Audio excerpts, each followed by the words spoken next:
aren't seconds. Those are very long seconds. I like it. 3-ish. 3.5. 3-ish. Now he's being Richard Nixon. It's not a crook. It's not a crook. Well, just tonight, but then I can. Yeah. Interesting. Do you want to go first?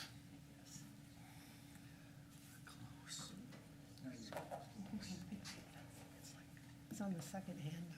Yes.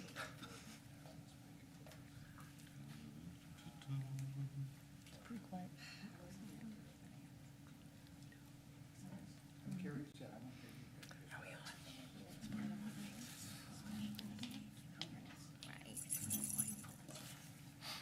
could. Ready? Go ahead. Is that what that means? We Go ahead. ready? Okay. All right. Okay. All right. Call to order the Rockport Select Board meeting for Monday, December 9th. We're here in the Parker Room at the Opera House, and it's just a little past 6 p.m. Do we have any amendments to the agenda? None, really. No. Unless- No. Yeah. Public comment on non-agenda items. This is one where we had asked our newly elected county commissioner, Mark Ratner, to come talk to us and just introduce Well, himself. I thought I might let the previous. And we can also thank Sharon for her. I think I'd like to see Sharon go first, because I want to hear, because I have to leave when I'm done, but I want to hear her conversation. Because it'll be my problem next month. Yeah. Great, great, okay. Okay. Sharon, do you want to come up? I think you need to come up to the mic so the at-home audience can hear you. Hi, everyone. Thank you for giving me the time. My name's Sharon Pullman. I am here tonight in a duo capacity. One, I am the outgoing Knox County Commissioner, and I've been very honored to serve the town of Rockport, and thank you very much. But I'm also here as a resident of Rockport. So I debated whether or not I was going to say anything, but I am. And I only have 2 questions, and I wrote them down so I would be succinct, because I can go on. It's regarding the recent decision by the Knox County Board of Assessment. And my question is, what is the rationale behind Rockport's lawsuit against the homeowners, but in effect also Knox County, because Knox County Board of Assessment fall under the county umbrella. So in turn, we have to participate in it and defend the county board of assessors, which is going to cost the taxpayers money in an already very tight budget. So I'm just curious the rationale and where are the legal fees coming from? Are Rockport taxpayers paying for the legal fees for this lawsuit? Because we have to, as the county, also defend it. And I did watch, there's 2 hours of review. Anybody can watch it, it's public. And the decision and how the assessors came about it. Basically, the Board of Assessors is 7 individuals who are appointed by the commission, but most of them have to, by law, be assessors. So 5 of the 7, I believe, are certified assessors. 1 is a real estate agent. So they're very qualified in their work. And so I am just bringing this as a question, really. I know you probably can't answer it, but there was one concerning thing in the testimony that went back and forth on video, in which the homeowner was questioning and mentioning that homeowners do have a right to their privacy and do not have to allow anybody onto their property. And in this instance, they chose not to allow the assessors onto the property. And he brought that up in the meeting, and the comment was, and it's a quote, that you have a right to not allow us in, but there will be consequences to that, which is deeply concerning to me as a citizen and a taxpayer, with everybody facing rising costs, and particularly in our taxes. Thank you for your time. That's all I wanted to bring up. I can try to answer some of that. I can't answer most of it, but I can answer the parts of it that I can address. I think that the quote may be a little bit mangled and from what the intent was. I agree, it Yeah. probably was. Right. So the assessor, as you said, private property, individuals have the right to say who is and who isn't on private property. That is, of course, that remains the case. We have a revaluation going on all around town. We have individuals working on behalf of the town who are going around and talking with homeowners and trying to work with them to get a fair picture of their homes and the status of what those homes are. That's part of what a revaluation is done and has been done for many, many years.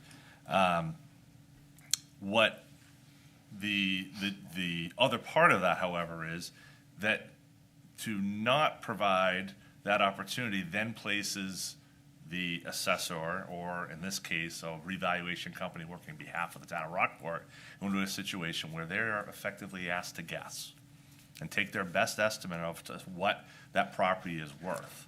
And without the ability to have seen in person, whatever that status might be, it's left to anyone's interpretation. And that's, I think, a better way of getting to the heart of what that comment is, as opposed to their consequences. Consequences mean a lot of things, but I think in terms of what that indication of what that statement is really referring to is, you not allowing an individual or assessor into a home is not suggesting there will always be a bad outcome, but there are outcomes from this that are outside of the boundaries that reasonable people can see when they have evidence in front of them. And I think that's a better way of representing that situation. So I can't really get into the rest of it, I know. as you'd imagine. I- But I appreciate you pulling that out, and I think that's an important point and a distinction to make, because that's something I do hear from homeowners who ask, what are these people doing? Why are they in my neighborhood? Why are they knocking on my door? And people should have, the understanding that they can send them away, and they have every right to do so. When the estimate of what the amount of what that home is worth comes back, there should be more questions, not less, as a result of that sometimes. And so I think it's a good point, Sharon. I really appreciate you raising it, and I think I wish the wording was chosen a little bit better on that day in the hearing, but I thank you. Okay, thank you, and I appreciate you can't comment on the rest of it, but I appreciate your time tonight. Thank you.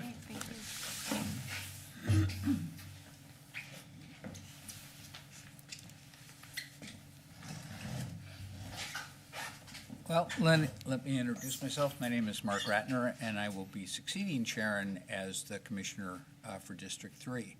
And having heard that last conversation, I'm scared, but I'm somehow will suffer. Just kidding. I'll raise my hand. I try to approach everything with as an awareness and a sense of humor, because if we take everything too seriously, it can get in the way of things. So what questions do you have for me? I'd love to understand what your goals are as our county commissioner representative. Well, the reason I decided to run is I have a long background. I worked for 32 years as a reserve deputy for Los Angeles County Sheriff Department. And some of that, 10 years of that, was when I was living here, because I was doing research for them. They asked me to continue on when I moved to Maine, because I could do some good work for them, and I enjoyed doing it. A lot of that time I was a search and rescue person. For 20 years I was captain of a search and rescue team for the department, and so I worked very close, and I was an EMT for the department, so I worked very closely with responding to rescues, to emergencies, and had to work very closely with our 911 call people, because I understand how important those people are. I learned very quickly that they need to be trained, they need to be treated as professionals, because they provide valuable information for any of the emergency responders that are responding to a 911 call. And that was real important. So I was really concerned when the county had to shut down the Knox County call center for a while and move everything to Waldo County for a while. And That's the thing that made me decide I want to get involved, because I want to make sure that somebody with the background that I have is involved in that and can maybe help prevent that from happening again. So that was a big part of what spurred me on. And then number two, having spent 6 years, of course, on the Camden Select Board, and I was chair, because of my background, I was chair of the EMS Commission for most of those years. And so I'm well aware of the challenges for, getting people, one, for fire departments to have people volunteering anymore. That's getting harder and harder. And also the EMS situation. Fire and law enforcement are required by state statute, but EMS is not. So we tend to have private companies doing the job. And in my experience, sometimes municipal people working for more of a career than just a job can perform a better service. They're more familiar with the town than the people coming in and out in private companies. And that's maybe a bias on my part, but I've seen that in practice. And that's definitely the way Rockport has chosen to go. Right.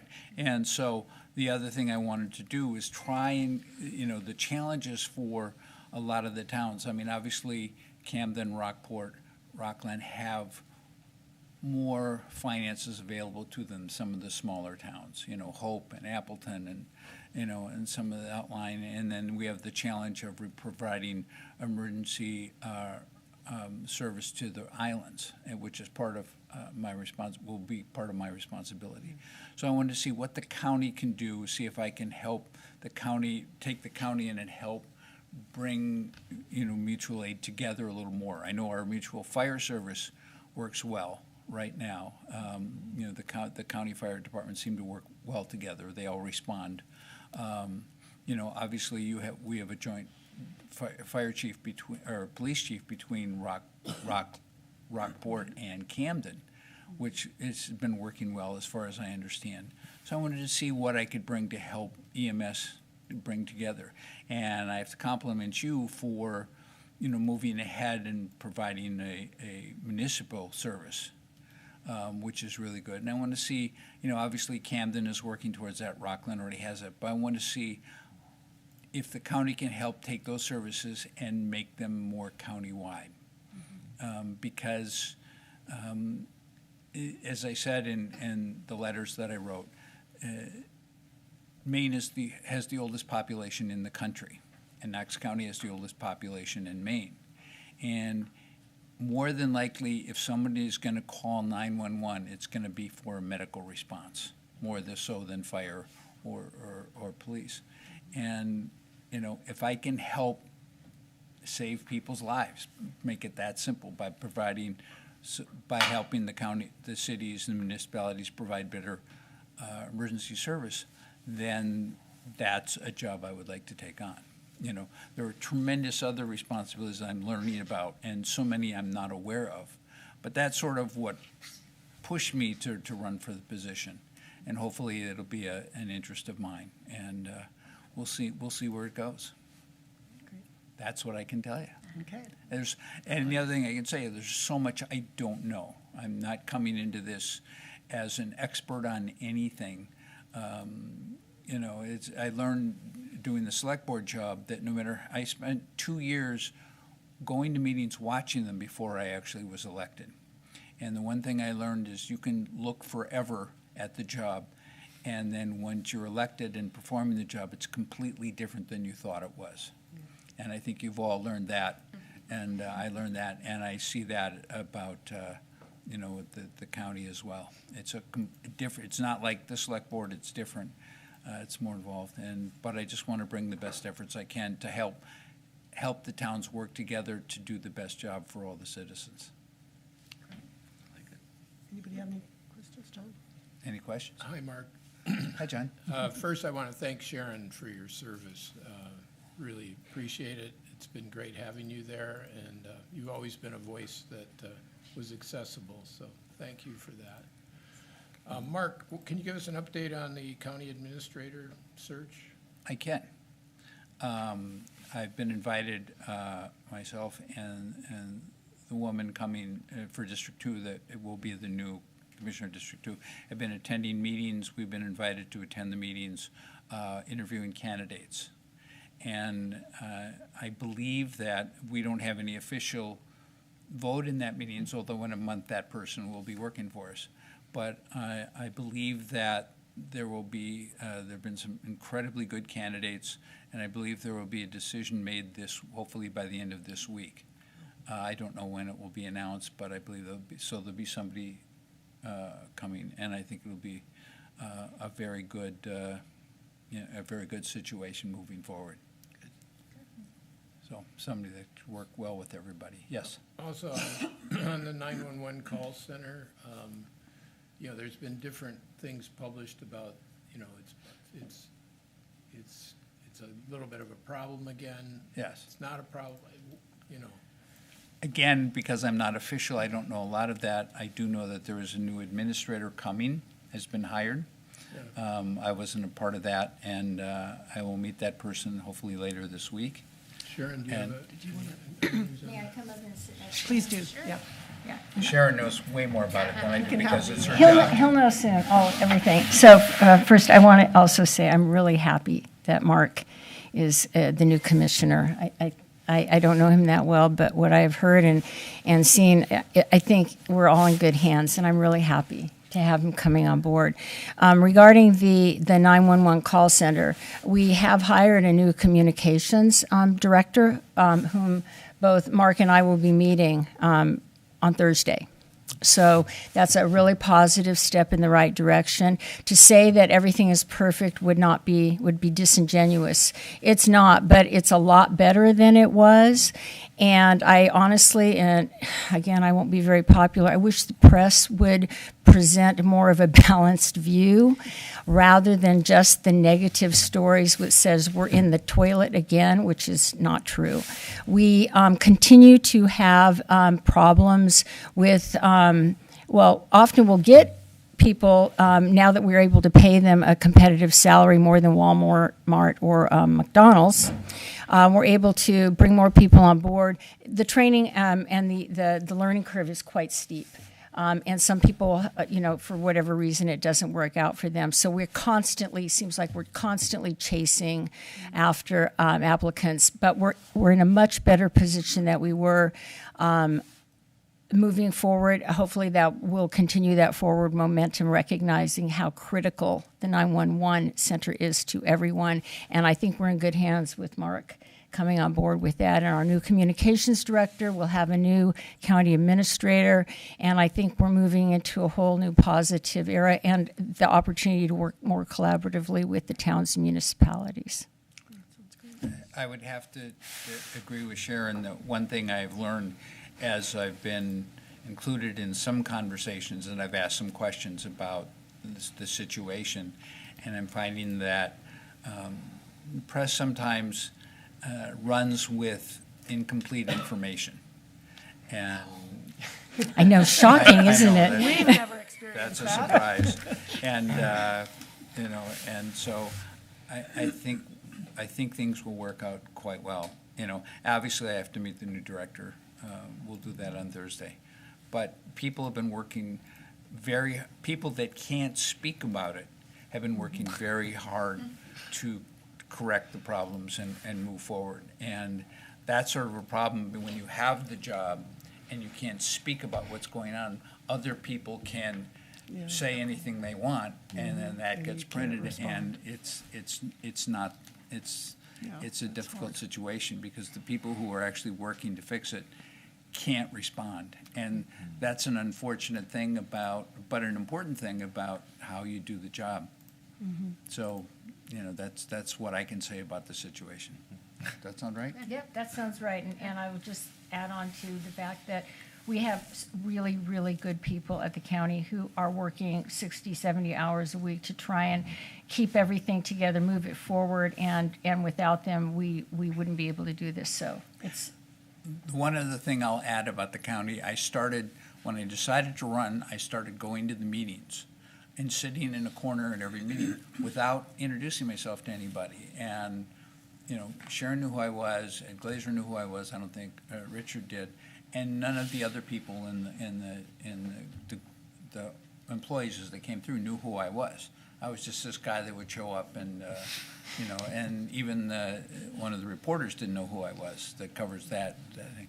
And so I would just sit there and listen. And so I've had 8 months of it was only in the last month or so, once the election was final, that I went up and introduced myself to the people.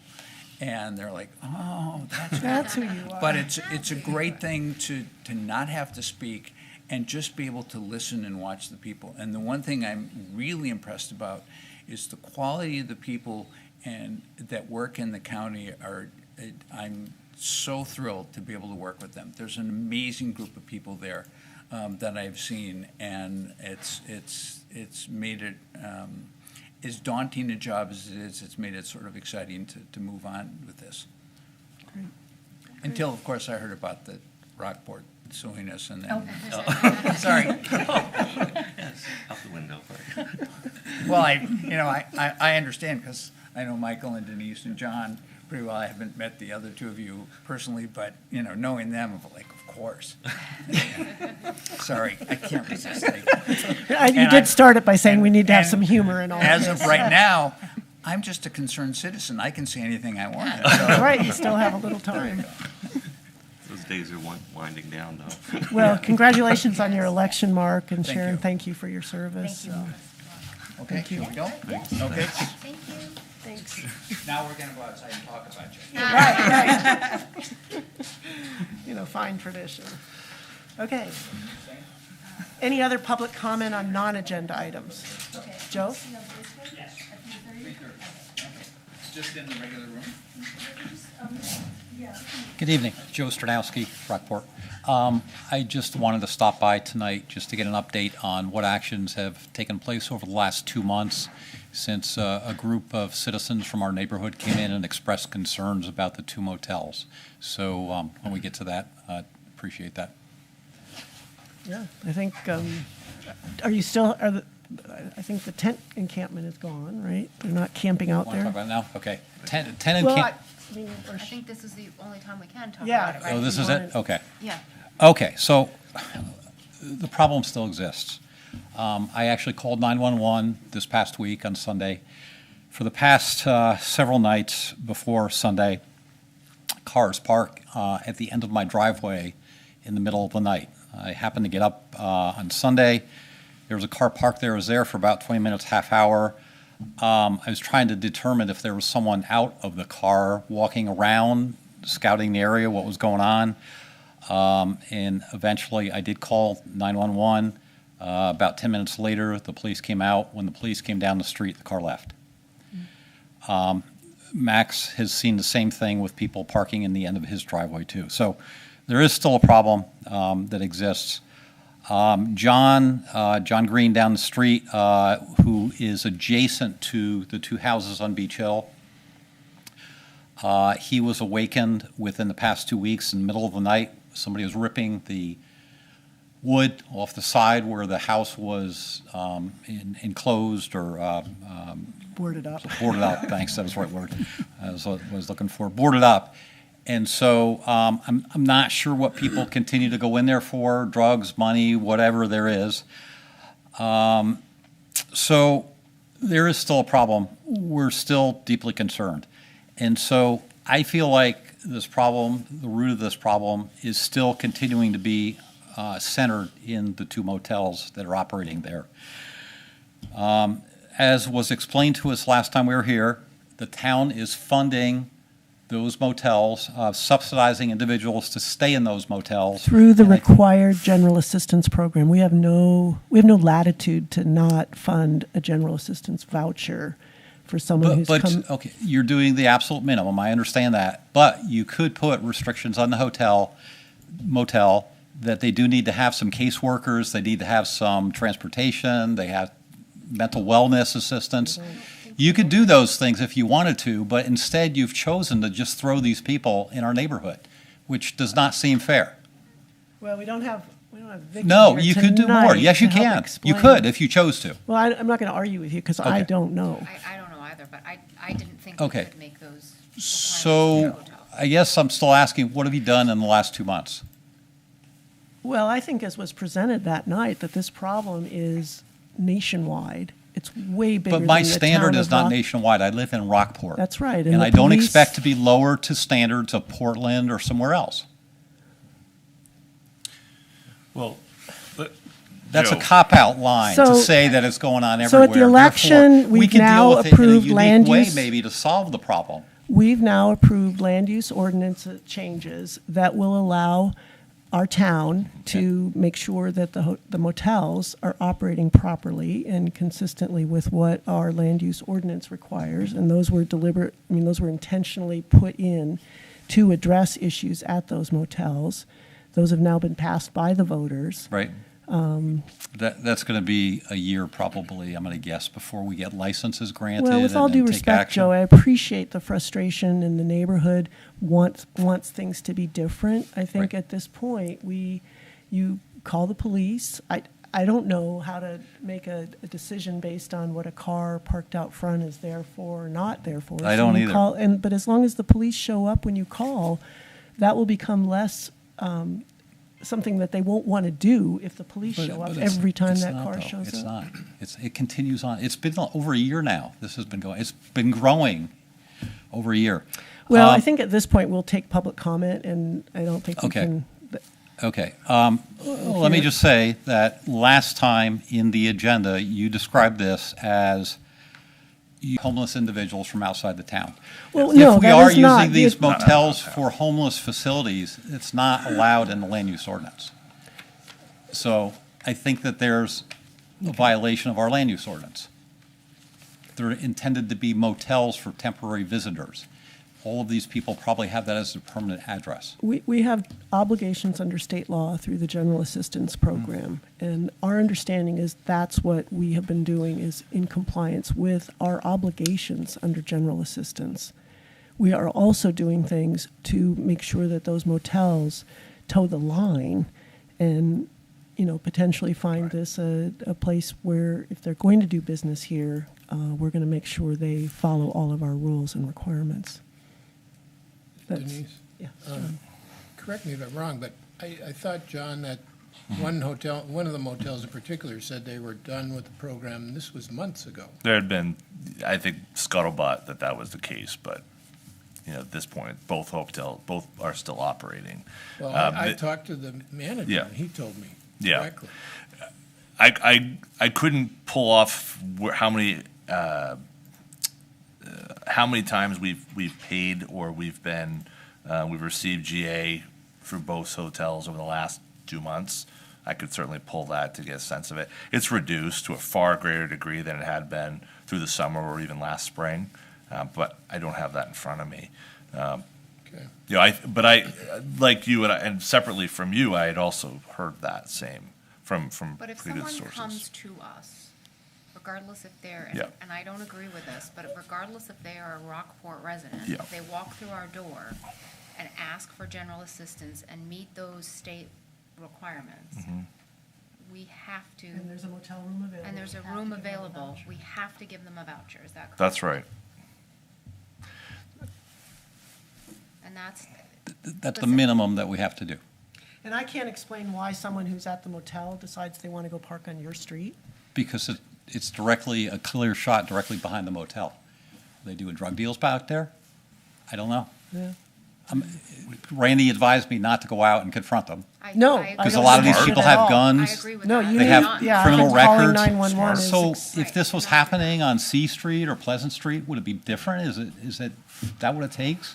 I just don't understand. No, it wouldn't be any That's the- different. That's You- the you- challenge, Joe, I think is, and our hands are tied, right? I mean, I don't know what the answer is. Believe me, if it was on Route 90, I wouldn't like it either. Okay, why I don't just you don't know get what the somebody like answer is. Knox County Homeless involved in running those facilities if they're going to operate that way? Somebody that knows something about it. Because they're private. They're owned. private We can't- businesses. We can't force Knox County Homeless Commission to now take over a hotel. But we're obligated, unfortunately, by state law, to help people regardless if they live in Rockport or not. I understand that. I understand that. I wish I had the answer. I wish I had the answer to our homeless issue, because I hate to think tonight someone's out sleeping in a tent, and they are. Right. But there's a really bad situation in town right now. I get it. And I would think that you might spend a little bit of time, maybe we ought to, let's form a task force. I mean, we've formed task force for other things. Let's do that. Let's talk about these things. Let's get some people involved. Can we do that? Michael, let Michael. I want to make sure that I understand, like, the thing that was passed on the last election, the land use, thank you, that will be giving us the authority or the legal right to go in and inspect those properties, right? Exactly. Which will be a huge deterrent and possibly, There may be a lot of eliminate. money needed to be invested in those to meet. Do we the have a requirements. time frame on when? that's what I was that just will going to ask. I happen? don't know how, I've never been Do we- involved in how I mean, new it's things passed, come it's up. passed now, so do we have a time frame of when we will do an inspection? Or- Because I think that is a very good start Yeah. to, Yes. So what we're currently doing is we're compiling a list, and I don't know if you've put this in your manager report or not. Okay, No, so no. I sent him I a haven't seen it. snapshot of where we're at.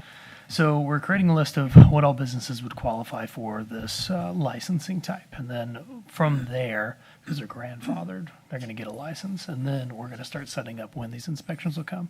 So they'll get a license in the mail, along with a checklist of items that they're going to have to comply with at a later defined date. So they can kind of have a run through of, okay, we need to do X, Y, Z. They can kind and of where is walk through that? the And property. who's creating that checklist of things that people have to comply with? Andrew and I. Okay, Yeah, okay. so Andrew's kind of put some drafts together for some applications for the future and when they renew. So that's kind of the stage and where we're at so far. So what's the, So- what's the kind of time, a realistic time frame you're? Realistic, maybe a month, maybe And two. that's when they'll first get the checklist in the mail that says this is what you guys, what you Yeah. are expected to comply with. How long Right. do they have to get the license then after that checklist? Re- re- How long do they have to get the license after that checklist? Well, so the businesses, they would get a license since they're an existing, and then, so they have the license, and then they're gonna have to pass their inspections going forward. And who does the inspection, Andrew? So, it would be Andrew, and then if applicable, the either fire Fire chief or chief. their designee. Okay. Yeah.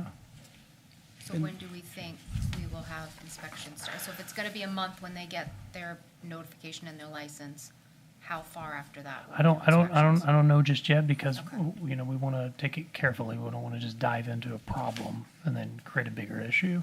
So we'll probably start with some businesses that we know work right now and then kind of dive into some of these larger problems, such as the issues that we know about. And then kind Yeah, of and maybe rather than gaps. in public here, but you and John could maybe go over that and see Yeah. what makes sense for, Schedule-wise and, Yep. yep. yeah, and what we need to accomplish as a town. Correct. Because we have some known problem areas, so rather than trying to loop everybody, all people into one list and make the problem ones come at the end, Right. why not deal with the problem ones in the beginning? know. So, I mean, we can, but I just don't know what the best option is yet. yeah, and that's why I don't want to decide that here and Sure. but I think there are probably pros and cons of different approaches, so. Can you provide any kind of update on the disposition of the house that's been possessed because of taxes? Yeah, so there's, the family has removed a number of items from the house to family heirlooms or whatever might be existing in there. They came by 2 weeks ago, wanted to get some of the family items out. Once that's complete, then the next phase is really to, you have to gut it in large part, because a lot of it's in bad shape. I don't know if you've been by there or looked any closer. And then you have to put it on the market. You have to have the approval of the owner to pursue that, the prior approval of the owner to pursue that path, and then you can put it on the market. Then, once the sale closes, then the property, all the proceeds less what you spent on maintaining it or preparing for sale or paying back taxes. It goes back to the owner of the property. So that will be, well, we don't know how much that will be, All but right, is there a requirement to gut it and repair it? Or why would you just sell it as is? To get rid of if it. it's in good enough shape to do that, we will. Okay. Yeah, the firm that we've been talking to that cleaned up, we had some trash that they had piled up outside, Right, and right. they'd given us a quote to get that out of there. The point was trying to be as clean a slate as possible, whoever's there. Of course, there's other items on the property as well, there's the Yeah, boat, there's a yep. whole bunch of other things Yep. that would have to go, or could have to go as well. Yep. Every broker we've talked to us are like, we really would like to get rid of those things, just like it would be true for any of us who are selling Sure. our properties. So is But, that like yeah. 6 months before it gets sold? Or? I would say so. I would say Okay. so. I don't know why, but for whatever reason, it continues to be a magnet for It's bizarre. bad Because people. it's a building. For and bad it's- people. Because it's a building and it's empty and. But people there's are something just- they're going back in there for Shelter? it seems. Is Probably there, shelter? I don't think they're staying. is that the building that the town is acquiring? or Yeah. whatever? Yep. Are there, if there aren't already, is it a possibility to have like security cameras? They stole Oh, higher. them. Police put some up, they stole them. Oh, okay. Yep. Okay. Well, that doesn't. Tried a number of different ways of boarding up, screws, Yeah. nails, bolts. Apparently they're ripping. They're making quite a racket the other night, yeah. Yeah. So, yeah, trying to keep Floodlights. people out. Yeah. Shielded from the homes around, but I don't know- Right, I don't well, know, that's, I- yeah, the something neighbors. to help. Or- Yeah, it seems like just let's get that thing cleaned up and on the market on the market and and out of our hands. Somebody else's issue. And no longer the magnet Yeah. that, Right. for whatever And are there reason. two houses? Is that what you said? There are two houses. One But is. one is ours, the Right. other One is, is The other ours, one's, the other the is other one just- seems pretty quiet now. They Okay. stopped by a couple times to take stuff out, but. Is it that seems- abandoned? I mean, there's nobody It living seems there? abandoned, yeah. Hopefully, it'll stay abandoned. Yeah. So do we have What any you- recourse on an abandoned property? From a town perspective, if it's on. It's a well, little we unsightly too. we would have to go down the same approach we took with the Red House. on And we can Simon's do Corner, code which is enforcement in not- terms of how it looks. Yeah, unsafe building and Right. go down that route, which, we could do. I could don't be know, done. I don't know if that property might fall there, but it's certainly abandoned, to Joe's point, so. Or at least nobody's living in it. I mean, somebody owns doesn't it and is appear so. paying taxes. Doesn't appear so. I mean, my neighbor across the street has small children. They don't play outside anymore. No, They we can't. totally appreciate the frustration for all of you. I just feel very frustrated when we say there's nothing we could do. Well, we've just talked about some things that, Yeah. we can't just wave a magic wand as much as we'd like to and make it all go away, but do keep the pressure, I mean, the police will respond. Yeah, our understaffed police force, I mean, No, they're fully Fully staffed. staffed. Oh, they Back are. up full now. That's right, and they're looking forward to They've some been, calls. been extremely good. They're doing patrols down the street now twice a day, once during the day, once at night. I appreciate everything Randy's done. That but kind of presence can make a difference, Joe. I'm not saying it's going to solve the problem, but We've just got a presence of individuals that are not good for the community right now. yep. And they're persistent. And they're persistent, and they're unfortunately hanging out in our neighborhood. Yeah. Joe, what exactly, you suggested a task force or something. I'm just trying to figure out what that. Let's look at how Rockport handles its homelessness and how we could do it. I wouldn't wish this on any other neighborhood, and we do have other hotels that potentially could go the same way. So I think we need to address within the confines of the state legislation that's been pushed down upon us, how can we best handle this and maintain the quality of our community? I don't know the answer. I propose we get people in like from Knox County homeless, and we get people from the community, from this board, I don't know who else, and talk about what we could do. I feel like a lot of these people are in need of other assistance, and we're not providing it for them. We're doing the absolute minimum that we're required to. Well, that's because we're not staffed for that. But I think, I mean, we did have a workshop on homelessness and housing. Housing mostly, yeah. Yeah, I mean, Yeah. because obviously they're Right. all related. If Right. there's no housing, then you end up with homeless people. And Homeworthy's doing an amazing job, but with very limited resources. And we, particularly in Rockport, we don't have the resources to do that. Now, we could have a task force, but I guess it'd be, I mean, it feels like we need to, the people who are most interested in this issue should understand really what else is being done by other entities. I mean, and if you wanted to come to us, Joe, with an idea for a task force, with some thought of what you think. Okay, I could do that. I'll outline what I Yeah. think could be done. Yeah. I'm And definitely not maybe who opposed might to be it. members. Yeah, I I think mean, if we'd be there are open to, resources that want to participate in that, I think it's a problem. It is a Yeah. problem. Hey, I'm It's a certainly not the problem we expert on never- solving it. And it's a And if problem it we can never contribute- expected we'd have in Rockport, let's be honest. Yep. and if it expands But it's wider here. to the It's county here, level, right. because it's not just Rockport It's alone not, it is experience. Yep. not just Rockport. Yep. It is, And And- I'm guessing it's not really just the homeless factor, it's the drug Yeah, factor, the- right? it's Right. always related, Yeah. right? They're, More often, very often. lot of yeah, times. yeah, Right. yeah. Yep. right. some 'Cause- big societal ills. Drug problem once, I would assume the homeless coalition doesn't house them. Yeah, they wouldn't Yeah. qualify for Yeah. homeworthy if they're not Yeah. clean on So drugs that's, and there's Substance another avenue abuse that has to come in to Yep. address the And root problem. homeworthy also doesn't take in male That's right. Single male. clients. No single males, yeah. And there are ample resources. There are people who are asking for help, who would like help, but would rather be unhoused and be in a tent and be able to do what they're doing, which is probably illegal and probably something, using substances they shouldn't have, then accept that help. And that's Allison, who works with us from VOA, I mean, she knows a number of these people that are running into this. And it's, it's deep, it's insidious, it's a problem that's so big it doesn't even, know where to begin and end. I think we're using the toolbox that we have as a town. Yep. I can see why, for you, Joe, that doesn't feel like nearly enough. There are very few. I would say we're using as many as what we can have access to in our toolbox.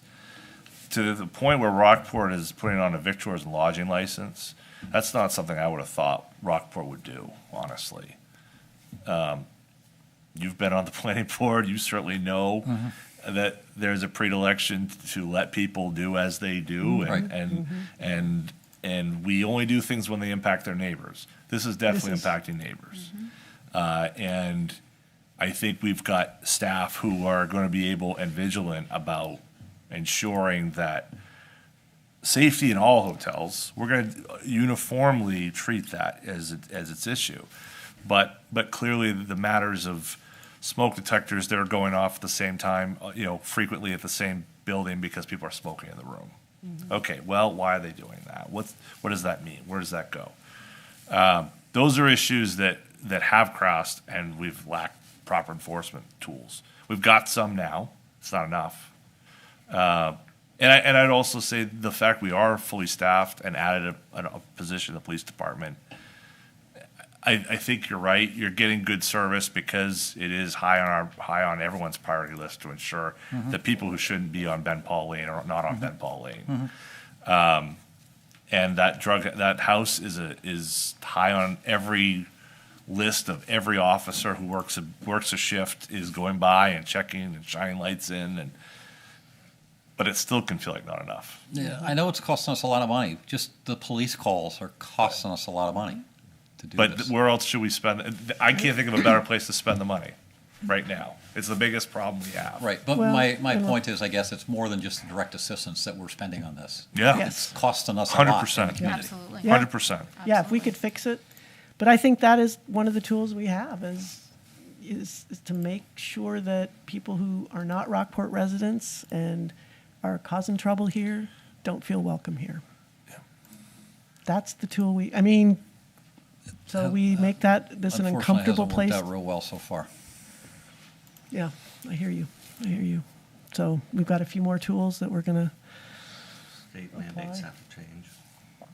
yeah, That well, and they're too. only getting worse is the That too. problem. We're talking about the existing general assistance requirements, Yep. not what's coming down the pike. Yep. So it's. Right. Okay. But do come, if, Thank you for your time. yeah, Thank you, Joe. yeah, thank you. Trying to invent a new tool. What's that? Trying to invent a new tool. It's right. We need a new tool. All right. Any more public comment on non-agenda items? All right, John, town manager's report? Okay, I'll save the referendum conversation. License your dogs, everybody, please. It's that time of year. Closing time at the harbor, but we've got a huge storm coming on Wednesday, so Sorry, Abby. we'll let Abby talk more about that later. I mentioned in my report that our two new patrol officers, That's Dustin great. Hedgepath and James Greeley. Excited to have them on board. Both of them started early last week. We are fully staffed. Nice. Knock on Knock lots on of wood. wood. Not to you. Find not to- wood I'm anywhere knocking you on can. wood, Jeff. We wanted, but feeling really good about the group we have. I think we've got some really dynamite officers joining the crew that we have had. Travis Ford, our longest-serving police officer, is healthy and back in Yay, service. Nice.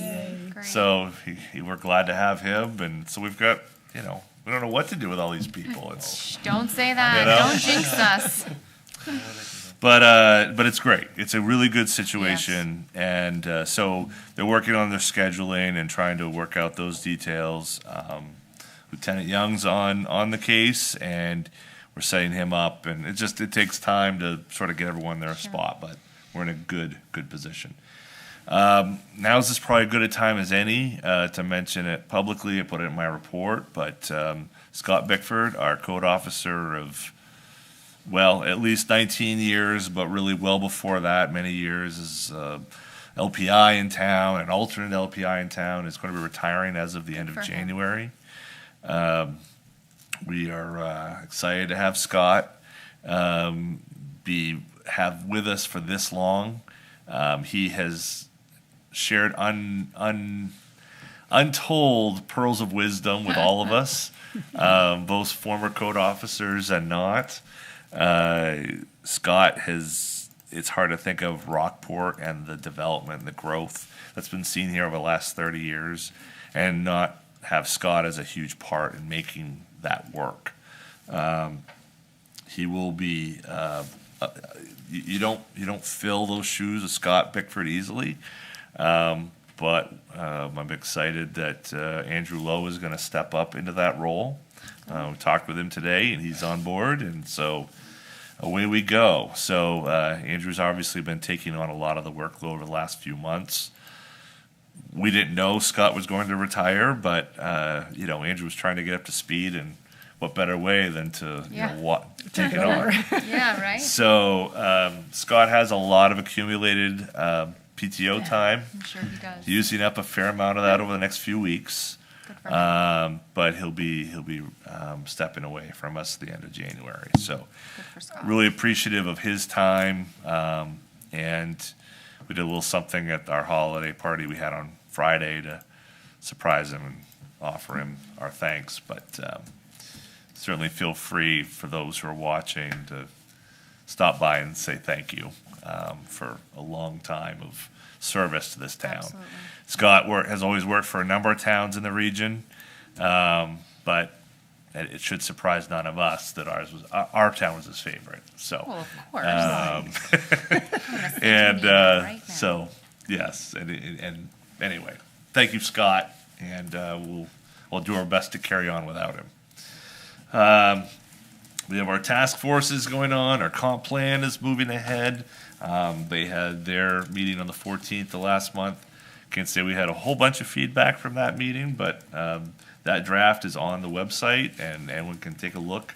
We're still angling towards a June vote on that. So this is the time to read and digest what's in it. Did you have a question? Well, the public comments on that part. Yep. Are closed already. Yeah. Well, yes, I mean, but officially for this, revisions, this yeah. board will have a decision to place it on the warrant. Oh, There's, yeah. you know, there's nothing that's ever closed in the public, right? We're always open for I'll have my business. liaison report. This, there you go. A lot of winter work starting around town, Rock Ridge, Westwood, Pinewood, that's off of Park Street.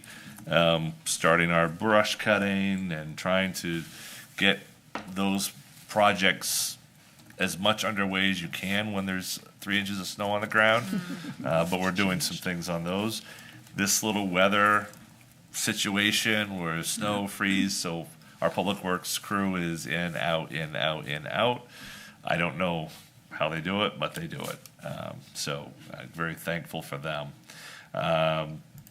The West Rockport Fire Station, Doors look is- sharp. the doors look They great. nice. If you're coming down Route 17 and coming into West They look Rockport, it's great. like, welcome home. Yeah. I'd like a little bit more behind those doors. Yes. But work is moving. Looks like we're a little bit delayed again. A little delayed. Electrical is probably the one that's holding up the most at this point. Also trying to get the epoxy floor done so that you can drive the trucks in. I'm hoping I have better news for you when I talk to you all in the new year. Because right now it's a lot of sheet rock and tape. Not ready for the ribbon cutting yet.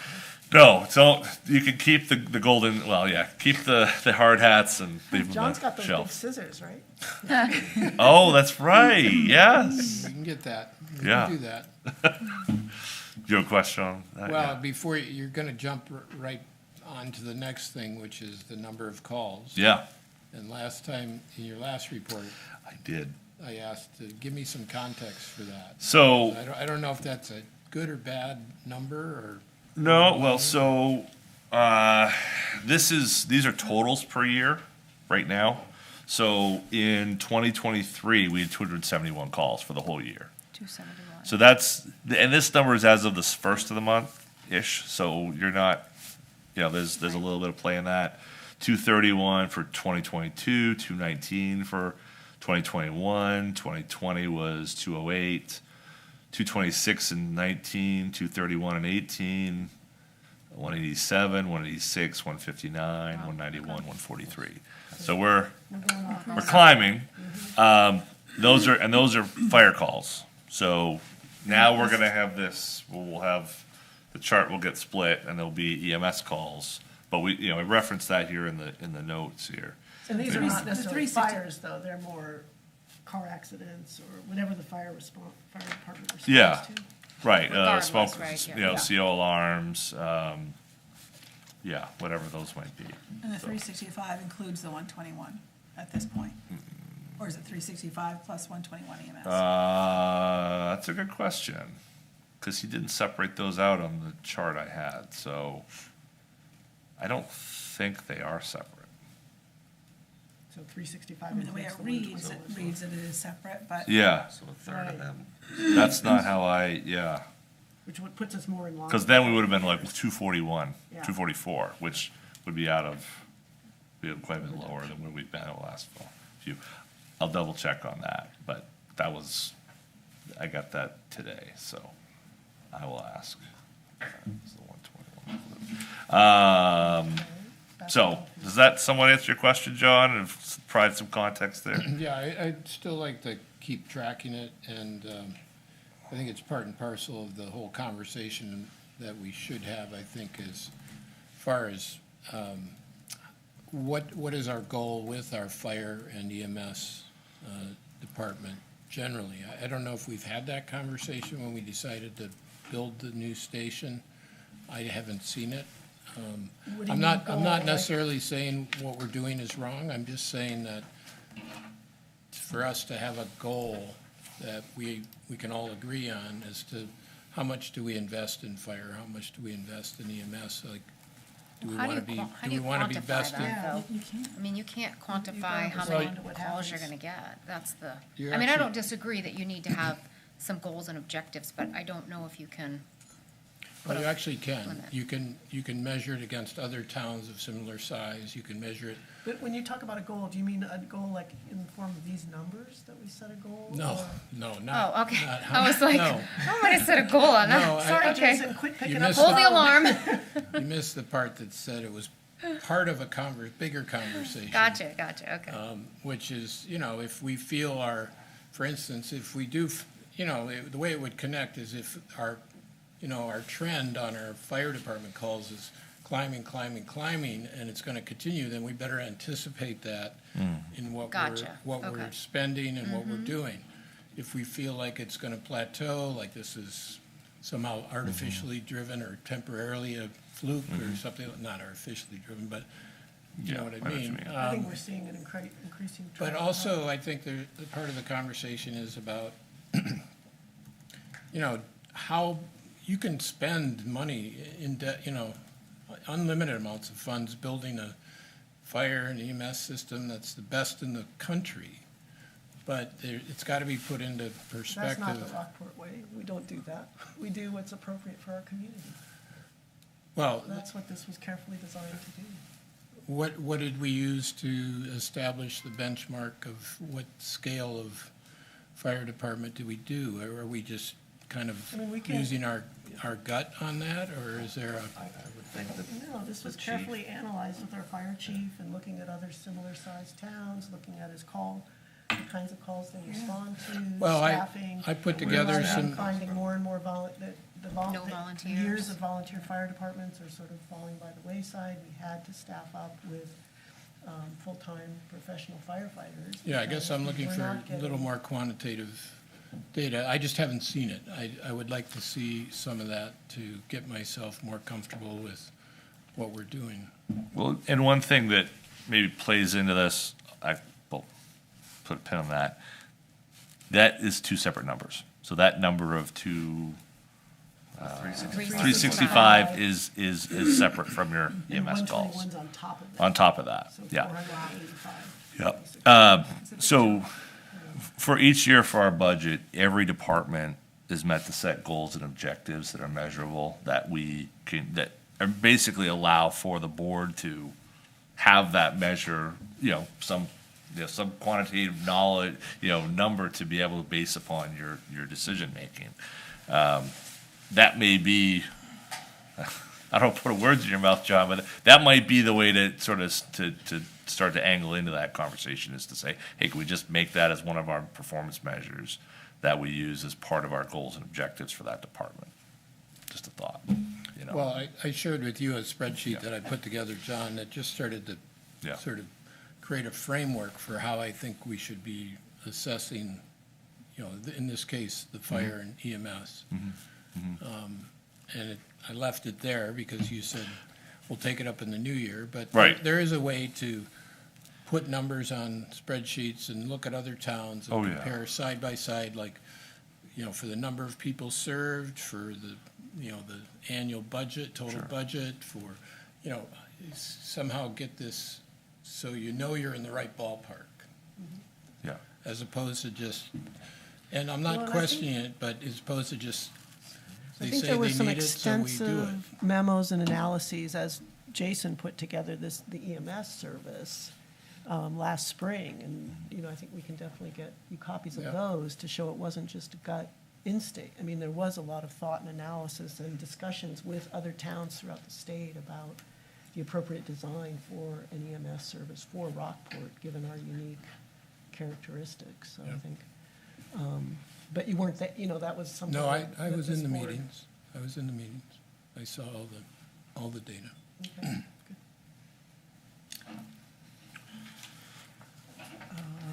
Anything else, John? Well, I was just going to mention that we have, so we had our holiday party last Friday. Thank you for the three of you who were able to make it. We missed you, Michelle and Kim. Staff, really appreciative, everyone there. And it's just a nice sort of capper of, sort of the post-election period, and sort of you start to turn towards budget time and things, you're not quite ready to talk about that yet, but that's where effectively where you are. So, budget worksheets went out today to all our department I want to heads. stop you for a sec Oh. because I want to thank you and Megan and Diane and Liz who really put on this party. And I think, you know, there's a lot of day-to-day work that we need to do in Rockport. We owe our taxpayers the best job possible for all of our staff. But there's also something intangible about an esprit de corps, a liking to come to work, a liking the people you work with. And John, I just thought you did a wonderful job of making that event feel fun, make people feel glad they worked for the town of Rockport, happy to be with each other, and that's an intangible that we can't measure, but it's important. And I liked your sweater best, John. Thank Sorry, I you. missed it. Taste Ugly, is, absolutely the ugliest sweater. thank you very much. I didn't want to win, but I felt should've in the won hearts it and minds, tonight. it was the worst, so. Thank you very much. Anyway, go on. Last thing I wanted to mention, since we're talking about that new year, and I see Abby's here, it's fireworks time, folks. Holiday in the Harbor, New Year's Eve. It's always a great show. So it's the best show in the winter, and it's so be there, be square. No win. No wind, No wind, no no fog. fog. No rain. No wind, no fog, and everything's great. Yes, Yeah. that Yes. would be great. A Yes. few snow flurries too.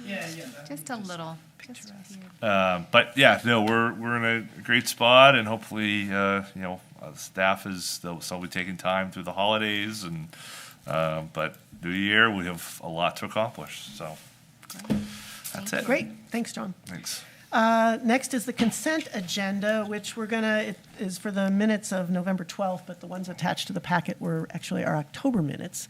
So we're going to get those November minutes and attach them to our January packet. So we'll do both sets of minutes in January. Do we have to vote to table that? I don't know. You could. We could? Yeah. Can we vote to table that? I make a motion, we table approving the consent agenda until the January meeting. Okay, second? Michael, All those in favor? 5 in favor. Okay. All right, action items. The first item is act on committee work plans. Harbor Committee. Looks like Abby's here. Do you want to come on up? and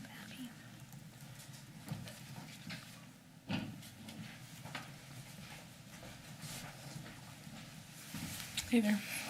Hello.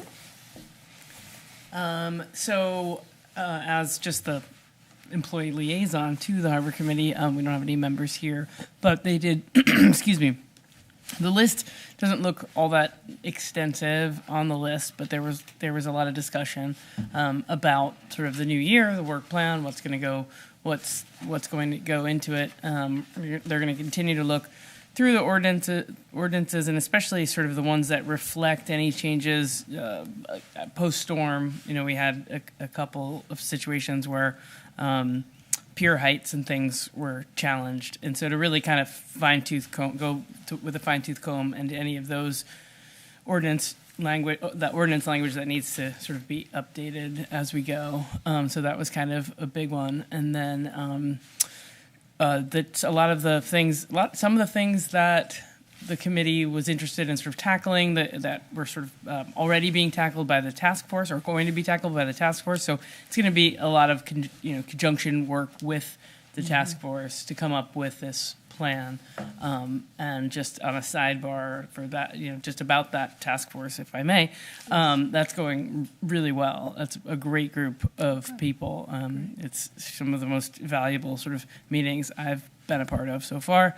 That have John's been there for a couple of them. And I think they're great discussions. There's people thinking about things differently, bringing a lot of different expertise to the table. And respectfully challenging each other, and I think there's going to be a great result as a result. Mm-hmm. So people keeping others accountable, and it's been a good progress. But back to the work plan. And then the boilerplate things like the fees and all the things that we have to do, and a lot of times the Harbor Committee is really sort of figuring out things as they come up. As things come up with me, I bring things to them, and we deal with it. there was one on there, There was a review of the bylaws, commercial use review. yeah, the commercial use review. So that's a big one that has needed to be tackled. We keep putting it on in the same verbiage. Keep putting it on as the same as a commercial use, and I think we're getting there. But there's so many varied uses to the public facility that and it looks different. You know, we had Skyhook who does the mast stepping, and we have Johansson Boatworks and Rocknack, and that do that. So the boats that are coming to the dock are not resident boats; that's commercial work. And then it's been sort of the last couple of years we've had Yachting Solutions, who is coming at it from more of a retail part. So that is something that really needs to be looked at and decided if that's the appropriate use, and if it isn't, what how do we define it, and if it is, how do we define it? So Right, and then we have Rockport Marine, the big commercial use. Right. Down on the harbor there. Right. So it's always a juggling act, and to have some parameters always helps me in the enforcement of any of the in all of it. So it kind of takes a lot of my discretion. Sometimes it's good to have discretion, but sometimes it's nice to have just the black and white to say, Right. actually, you can't do this because of Right. this, not just because Abby doesn't want you to, or wants you to. So Great. Denise? John, you had something you Yeah, wanted to... Abby, I'd like to make a request Can to the. can I ask one quick question on the existing work plan, where it says review of harbor ordinances? And I saw the plural, and I thought, how many ordinances are I there? think that it just meant to say harbor ordinance. Well, but I went online, and we don't get rid of old ones. So when you go Oh. under harbor Oh. ordinance, So there's a there's- 2014, there's a Oh. 2018, I think that's just there's a 2019, and that's- there's a 2022. So we should... maybe rid of just that. have the ordinance ordinance. rather than One of all the the others. that's also on my winter work plan to try So I didn't to mean to tackle interrupt some John, of but that. I So just- that's a good point just to though. clean up, Yeah, let's just have I think it just gets 2022. the next edition Yeah. just gets added on. Yes, Yeah. and it would be Yeah, confusing. it's if just you- one right because Yeah. you're looking at right. That's a good point. So, to me, I'm looking at the current practice of storing the private floats on the grass, on the park area. And so I'd like to request that the Harbor Committee develop a plan in 2026 and beyond Okay. for winter storage of private floats and boats anywhere other than the Marine Park green space. Okay. So 20. And I'd expand it to be the Well, winter it- boat storage on the other side. Yeah, and, an example would be the northeast side of the Goose River, on the other side of the Goose River there. would be a preferable place for floats. Absolutely. I am not Like, I don't know, and, you introduced yourself today with fireworks on the harbor coming down, and we're gonna have Right. hopefully thousands of people coming in for that. Right. And we've got, And the floats add, they do add a, safety hazard that I'm up there caution taping them off and keeping kids off the docks. And, kids are, yeah, and they smell jumping bad off and, of- it's And then they as, have that je ne sais quoi. Yeah. right. And we do have a spot on the other side of the harbor that could house, and most of the town floats, we do haul them up with a loader and put them there, but they're mostly on the paved part, not, our town-owned floats are in the paved area, but we could, that's something that can definitely be. it doesn't seem like it looked into. would take a lot of work to Looked at. figure out a better way to do that. Yeah. And the more we have an extended, I don't know, warming trend into winter, the more that park is Could gonna be become used. more important. Season, and people, we have the winter goers that use it, just in the winter because they like it. Right. They come down. Yeah. So, That's a good idea. yep. All right, I will add that. Can we add it to the? Can we add Yeah, it to the add work it to the plan? work plan. Okay, great. So if you can accept it as amended or adjusted, or if you do so want to accept it. Yeah, John, if you want to send me your Yep. language, and I'll add it into the, Yep. and then just add the winter boat storage as well as the float storage.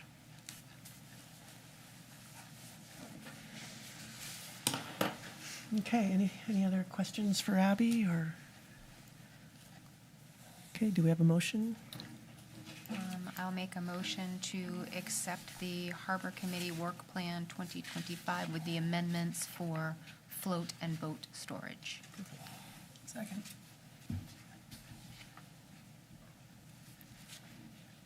Okay, any further discussion? All those in favor? Great.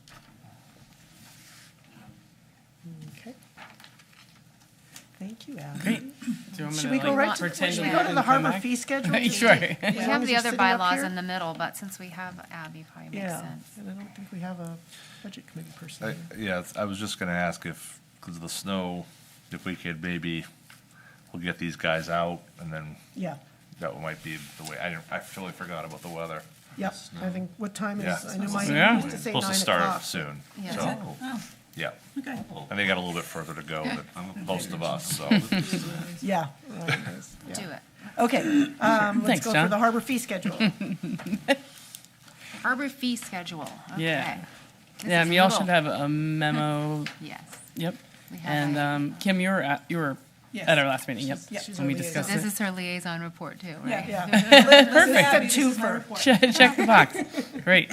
And we discussed just pretty much what it says in your memo.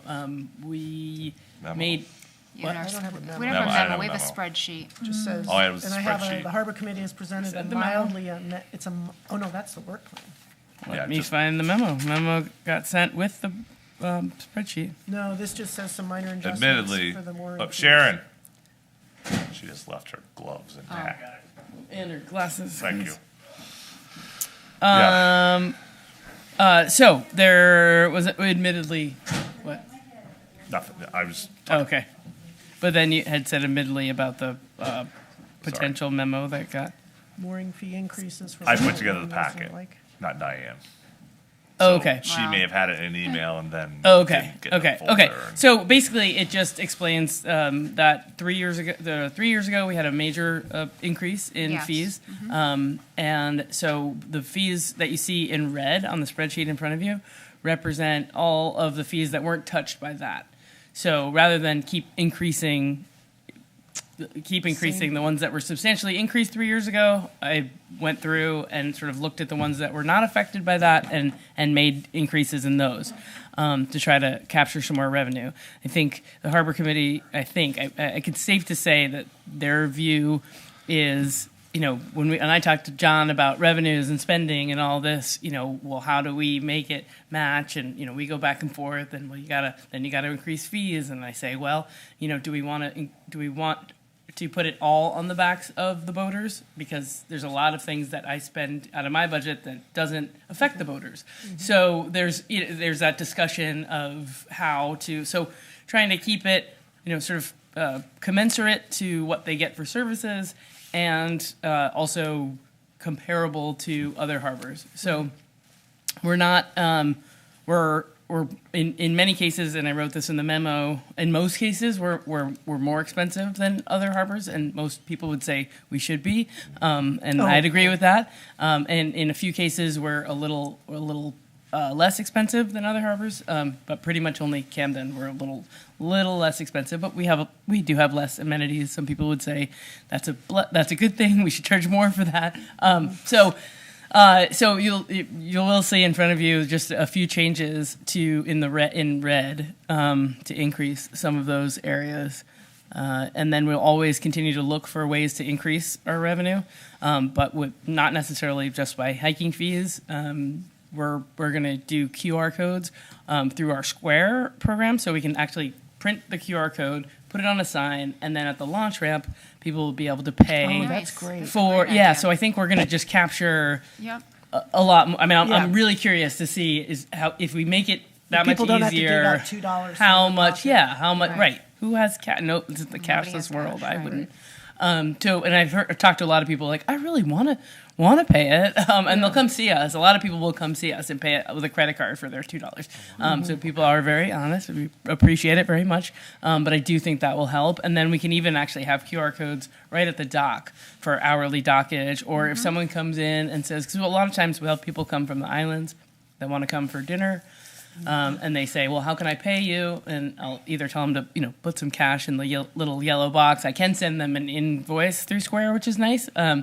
But it would be great if they So could much just easier. take a picture of the Yeah. QR code, pay their, $10 an hour, and Right. off they go. I love So, that idea. yeah. So, and then, I don't like the idea of having our hand out everywhere, so it's a balance. I don't want to try not to start charging for water, but we're also very aware of that resource, and just trying to come at it from a more of an education Yeah, when people standpoint, are washing their boats. day after day after day, and yeah.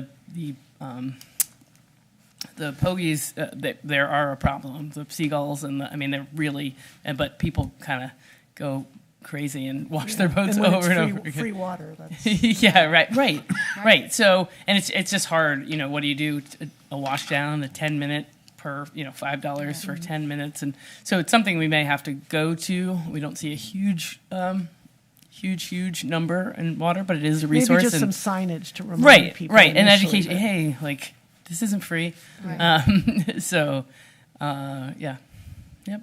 So that's- just the ones in red are the ones just that are one in red changing. are changes. And if you Okay. have any questions, I thought about putting what it was, Yeah, so you that- knew what it increased to. But Yeah. I can tell you it's.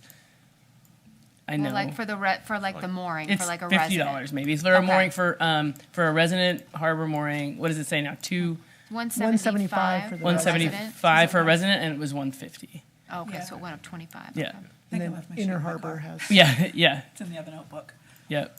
The section, I don't know what the abbreviations mean, Yeah, go ahead. like, under the boat ramp part, of course, RES is residential, right? Yep, resident and then And non-resident. then resident season? Seasonal, so that's if you pay for the season, buy you don't a have to pay pass. every Oh, time okay, you. that- they have that at Mhm. option, At a okay. time. And then the NR non-resident was CH. CH is a commercial hauler. You wouldn't know Oh, what that okay, was. okay. But that's people That's like that, Johansson. yes, Things like that, yeah. exactly. So they either pay a one-time fee if they're just going to use it in and out, or the seasonal, 750. I What's the think. it is. season Season guide? guide, yeah. Season guide is main sport essentially. Anybody that's coming in Oh, doing a guide okay. service out of Oh, there. okay.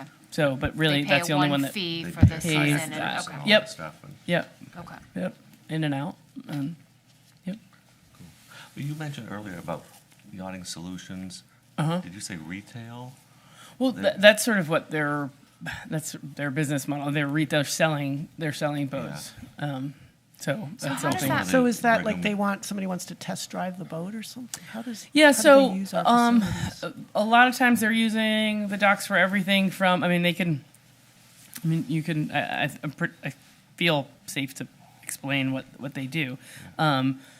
A lot of times they're outfitting the boats come as a shell. They're outfitting the boats on the dock. They do have several moorings that they use, but it's much easier to do their work off the dock, obviously. So I keep a credit card on file, and I just sort of get them that way. And then that tends to be in the spring, in the fall, just like Johansson. They rig their boats. But these boats are not necessarily. They don't have owners coming. They're for sale. Or they've sold them and they're commissioning the boat for the folks that come, or they sell them and the boat breaks down and they're doing warranty work on the dock. But it's basically the hub This is of what they're doing. And there was an instance this summer where the main boats and harbor show did not happen this year. Right, so they did like a And that was show or they did a something, little right? little boat show Yeah. while we were doing it worked out okay. I spoke with John and he said, well, let's try it and let's charge them for it. It wasn't free by any means. Yeah. They paid that we captured quite a bit of revenue for that. But is that the kind of thing? So this is what the harbor committee is looking at. Is that the kind of thing that That you we want to want be to doing, have? yeah. Nimbus boats and come by these boats off of recreational. We want to take up that time. Yes, they're paying for it, so we're getting that revenue. But it's just But other sort of people can't our be balance using of use. Yep. Yeah. Yep. And I think that the weekend worked well. It did not impact, but it's just they rafted them deep, so it wasn't. It was very contained. Yeah. I thought it worked out fine. It's just the ethos of if that's really what. Well, we it's wanna the be balance, doing. right? Right. Yeah. Right. Like It, when bring, we get it does Right. bring people in. Yeah, right? and It's people, bringing more people that probably in, didn't, but- yeah. that might not, Yep. might not have, but Yep. is it impacting? Yep, and then they people's sell ability? one boat, and the fees that they're paying to the town is Right. seems Almost like a drop in the pittance. bucket. Yeah, Right. Yeah, yeah. we should take a percentage. I mean, there's ways. There's ways to. If they're registering them in town, we get a piece, don't we? Yeah, these That's boats true. are not. They're People aren't not, buying. they're not We're staying not in getting any Rockport. tax on Yeah. A those. couple maybe, but Yeah. So I have a question. There is a boat, a power boat that goes out a lot of evenings that is just got blue smoke pouring out of the exhaust, and so it sort of leaves this whole just smoke over the harbor. yeah. Is there any recourse Yeah, for that? and- I've had that question come up. I've had that question myself, Mm-hmm. and other than I mean, I've had people say from loud, if they're loud, it's like a car. There's really no emissions standard. I know, and And it I- seems like it's so far but beyond, but it's. I've been trying to, because because obviously if there's if there's blue smoke coming out of the pipe, there's probably oil. some real issues. Yeah, with it's, Yeah. and the it's, boat. it's the same boat. This Right, isn't like. right. It's just- So, when I noticed that, I sort of try to get it from like an oil spill standpoint. Mm-hmm. Yeah, then that you might say, be where you okay, have more well, you're authority. in there. Environmental. Overboard discharge is certainly not allowed, and we have Yeah. some recourse Right. there. But not that I've been able to find. I can dig a little deeper to see Mm-hmm. Yeah. if we can, because you're absolutely right, and it's a thought that I've had Yeah. too. But just like I've had people call and say, you need to. You need to muffle their it's so loud. They weren't this loud when a man was harbor master. Quote unquote. I don't know what you're doing, but they weren't this loud. Sorry, my estrogen can't muffle your. You're with the right group to raise this. I don't know what I have to do with how loud the lobster boats are that going is out at 4 in the true. morning, and I don't think they were any more loud when Oh, that's just an indication of what Leroy you was must hear. around. More blue smoke. That was actually Well, That's so- a feature too, if there's a problem with the boat. I mean, they break down and. right. It's right, Yeah, Right. that's true. right. All right, I guess back on the fee schedule. Any other questions for Abby with that? Should we, do we have a motion to approve the fee schedule? I move that we approve the fee schedule. And I will second that. Any further discussion? All those in favor? Great. Thank you, And Abby. thanks, Great. Abby. Thank for- you. It is a Right. balance, and we appreciate you Yeah. being aware of that. But Right. Trying to we know make our it harbor's in good hands. good. We're excited for New Year's Eve. Yes, and be Yes. there or be square, as John Yes. said. Yeah. And if anybody wants to do some lighting of luminaries, we've got plenty of lighters. Oh, 3 o'clock. okay. in my 3 o'clock, okay. You know, Good to know. would it be good to send something out on Civic Alert about that? Yeah, Because people, I'll- okay, yeah. because people love that sort of They feeling do, of yeah. community, like The helping with the, interaction. yeah. Yeah, even if it's. And they're very Who's easy to lighting set on fire? fire. I've had that happen. Yes, So, you my know, kids really like it. I get Another them fire right. department call for the year. That's- stamp them out, you The know. kid in the neighborhood will be out to light the fire. Good fun. Thanks, Abby. Thanks, Abby. Safe Safe drive travels. Thanks, Abby. home. Okay, Okay, who's up next? moving right along. Budget committee bylaws. Anyone here from Budget I Committee? don't, it's looking pretty quiet here. Jeff is here from Budget Committee as he's waving his hand. Anyone to speak to the Budget Committee bylaws? So I guess, John, maybe you can, It's, yeah, this is all about, so when, 3 years ago, when we took the capital improvement committee and merged them with the budget committee, Yep. we provide them an opportunity to be part of that process as like a ex officio member. Yep. It never happened. They all sort of said, thanks, we're all set. Oh, So- okay, that's right. So yeah. what this did was effectively just clear that We're up, not and now gonna do it's that, just a okay. budget committee bylaw, set of 9 budget committee members. bylaws for budget committee members only, and that's Okay. away we go. okay. Makes sense to me. Do we have a motion? Well, Oh, oh, go ahead. motion. Well, let's do motion and second, and we'll have a discussion. That's okay. I'll make a motion Okay, to approve the budget committee bylaws as presented. okay. Second? I'll second. Joe? Okay, discussion. Yeah, and I'm not sure if this is the best place for it, but there is a section on membership, section 3, that I wonder if we can recommend to the budget committee that they consider adding language to preclude a select board member from having a voting seat on the budget committee, just to clean that up, I think. I think that's a good idea. And my Because- only issue, not issue with it, because substantively I agree with it, is the charter also speaks to the membership of the budget committee. And I Oh, don't so we know would if it might require, We probably would need to update that as well. yeah. Or we should Or at we least look, Maybe right, we've see if it got needs to update, enough yeah. latitude under the charter, but just, The concurrence of a member on both groups was looked at when we did the review of the charter a couple of years ago. You know, effectively, you can only serve in one was sort of the stated goal of the board at that time. Yeah.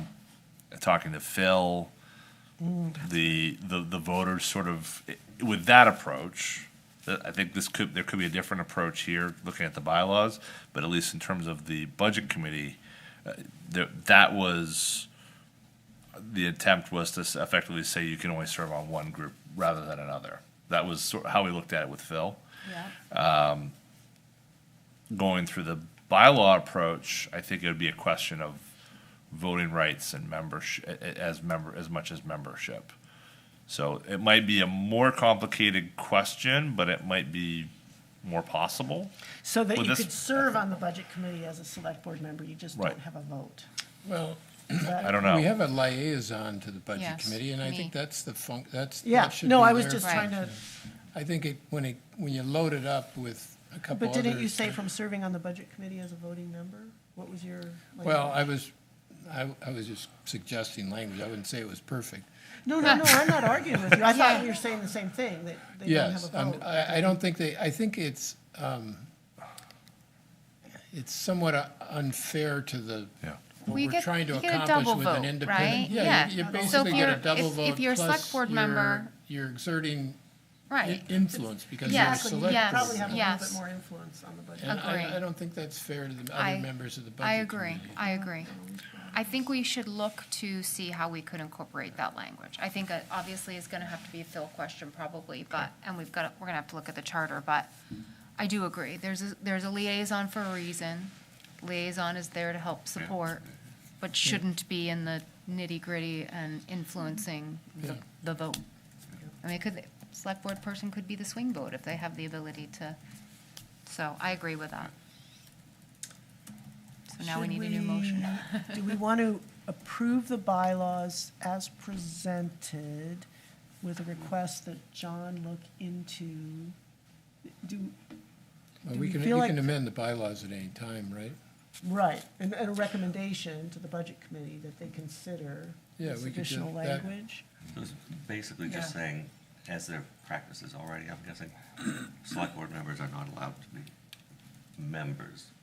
Voting Voting members is the members. term John used. Well, I I actually agree. would amend it to just be Member. member. period. Okay. and, Because that a way member we- is a Because the member has liaison voting is not a rights. member. Right, Yeah, right, okay. So- Any select board member can sit in on any meeting of the budget right, committee. right. So Says the motion members. would be to accept the budget committee bylaws as presented with the recommendation to review or to consider Consider language. language that would exclude select Select board board members from being members of the budget committee. Well, yeah, the only friendly amendment I'd make is to harden the word consider and just, Just do it, Just right, do it. right. I guess we have that authority. Well, Right. do we? Well, it's Budget coming committee, from the we're a little select bit board. less- They are an elected body, they're little elected bit less officials as you are. latitude. So official. Right. That's part of the issue, is they aren't Right. appointed. Yeah. That was where And the we could conflict came on the recommend, charter. just, I mean, But Yes, they, recommend. but their bylaws do require your approval, so Okay, I'm not sure who wins. If if we you get agree. to tell them what. Jump ahead and do it. right. You can put it in I simple think, words. I think we should I don't think we should just change it. I think we should recommend No, I think we have to them. recommend it, because I do think there's additional work that's gonna have to be done in order to do that. We recommend it. Yeah. Then if we say we can, then we would present that, I think, as part of, this is our recommendation. What do you feel? Right, and they can act on And then that they at the next could, meeting if right, they- right, And then it comes back to us for a final approval. yeah. I mean, we approve what they've done so far for the capital improvement. Yes, yep, Okay. absolutely. Did someone second my motion? Yeah, we need a second for Michelle's motion. Oh, second. Was it, she's just amending the motion? Because there She's- was a Yes, I had motion the commis- already on the Budget table. committee bylaws as presented. Was the motion originally. Right. And then I added the recommendation Yep. that the language be updated to exclude select board members from being a member. And I'll second that. Okay. Oops, Michelle's motion, John's second. Okay. Oh, because, yes, Yeah. I'm not gonna get into that whole Robert's Rules thing. Since we were in discussion on a motion that had already been made and seconded, but we've now changed it. Right, so we All had those in favor? re-emotion. Okay. That Robert, Who that Robert and was his that rules. Robert? He would have been fun to be around, wouldn't he? Could be a Mary. Wow. Imagine thinking that. Robert That's your and his big rules. contribution to the world. Yeah. Annoy people. Okay. Okay, Next, we have the Act on Personnel Policies and Procedures Amendment, Fire and EMS Personnel, Appendix H. Do we have anything, do we want to take any action on that sewer abatement? Oh, Since should we do Ryan- that now so Orion Yeah. can leave? Good, thanks, John. Oh, He's sorry, got the Orion. hills of Waldeboro to traverse, so All right. if we could do it, that would be And then this is, fantastic. we need to move to exit regular session and enter wastewater commissioners. Do we have a motion? so moved. Second? Second? All those in favor? Okay, 7:30. Okay. So we're continuing on from the last meeting, the matter of Alex Armentrout's abatement. Alex's property, I'm just reading from the agenda. Alex's property has a sewer line running in front of it, but the line is a private line and exists on a private road.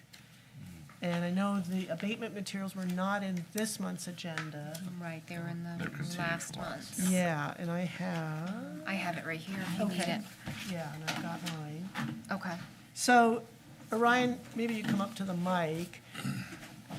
So my understanding is because the Armentrouts bought 2 lots in the Rockcrest subdivision, which has a private sewer line on their road that then makes its way onto the public sewer on Union Street there, those 2 lots actually have frontage on the sewer system because they're able to join into that private sewer line that then in turn goes on to Union Street.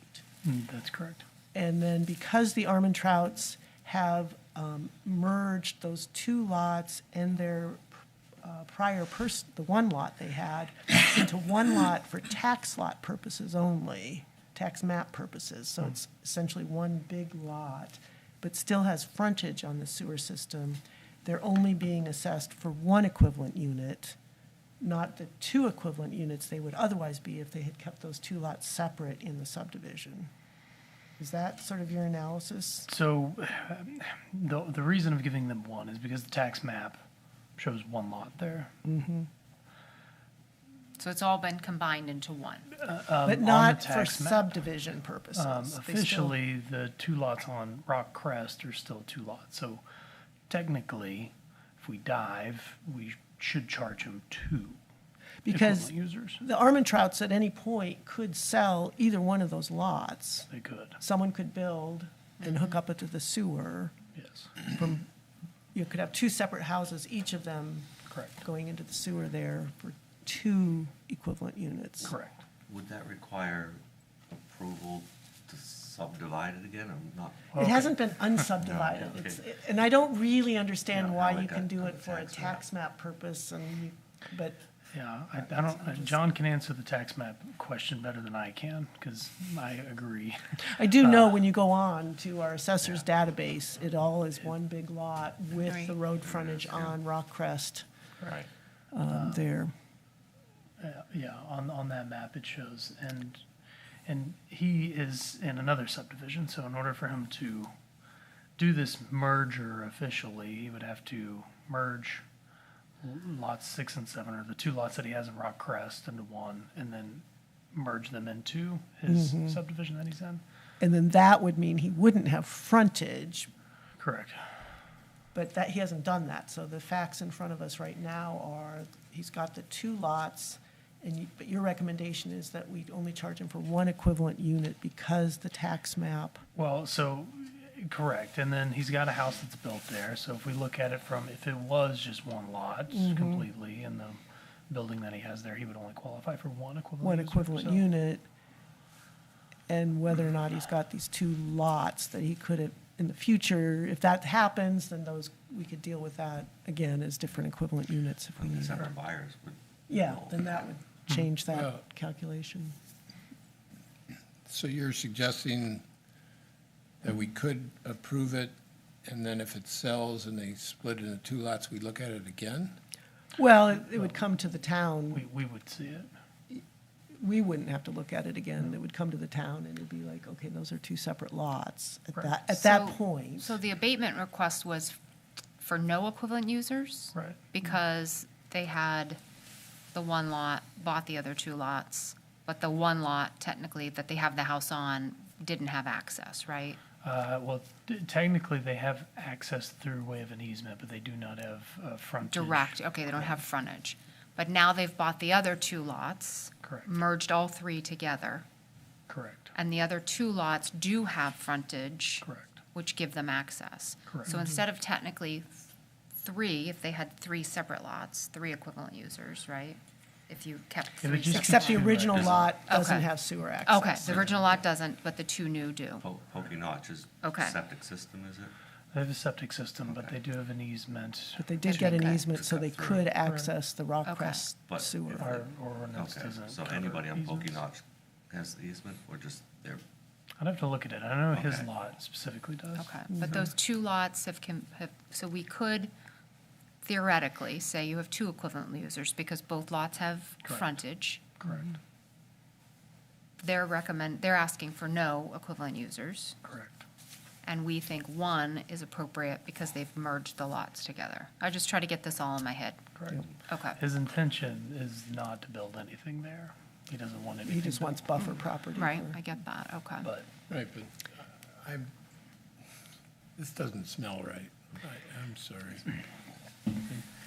In terms of the, It just Whether it feels should like be- it's going against the whole spirit of the ordinance in my mind. I mean, So here's what I'm up against. So I've got the tax map that I can go out and we can easily, look at this. which is figure what out- you've used for everybody else. Correct. So everybody, I can see with the sewer overlay of who's abutting and easily go through and apply our ordinance. There's a lot of subdivisions that didn't get built on or have been built on, or there's a pre-existing subdivision, I forget the name of it, that created the change in our sewer ordinance that subdivisions that abut have to tie in completely. So, it's a little complicated, because then I'd have to pull all the subdivision files and then run that into consideration. Whereas the tax, if you're using the tax maps, which is what you are using, Correct. I agree with you on the ordinance and applying it, but the tax map changed, so I don't. so when you look at, you see this on the tax map for It's the Armin one, Trouts. so, to me, that's a non-starter, that argument. Yep. Yeah, is it the Mayhorns? There's one of the properties, the Hinckley, Mayhorn, who have the Yep. house there. Yes. Yep. And they have been paying sewer debt. Tied in, yep. And the they're, other lots are paying, right?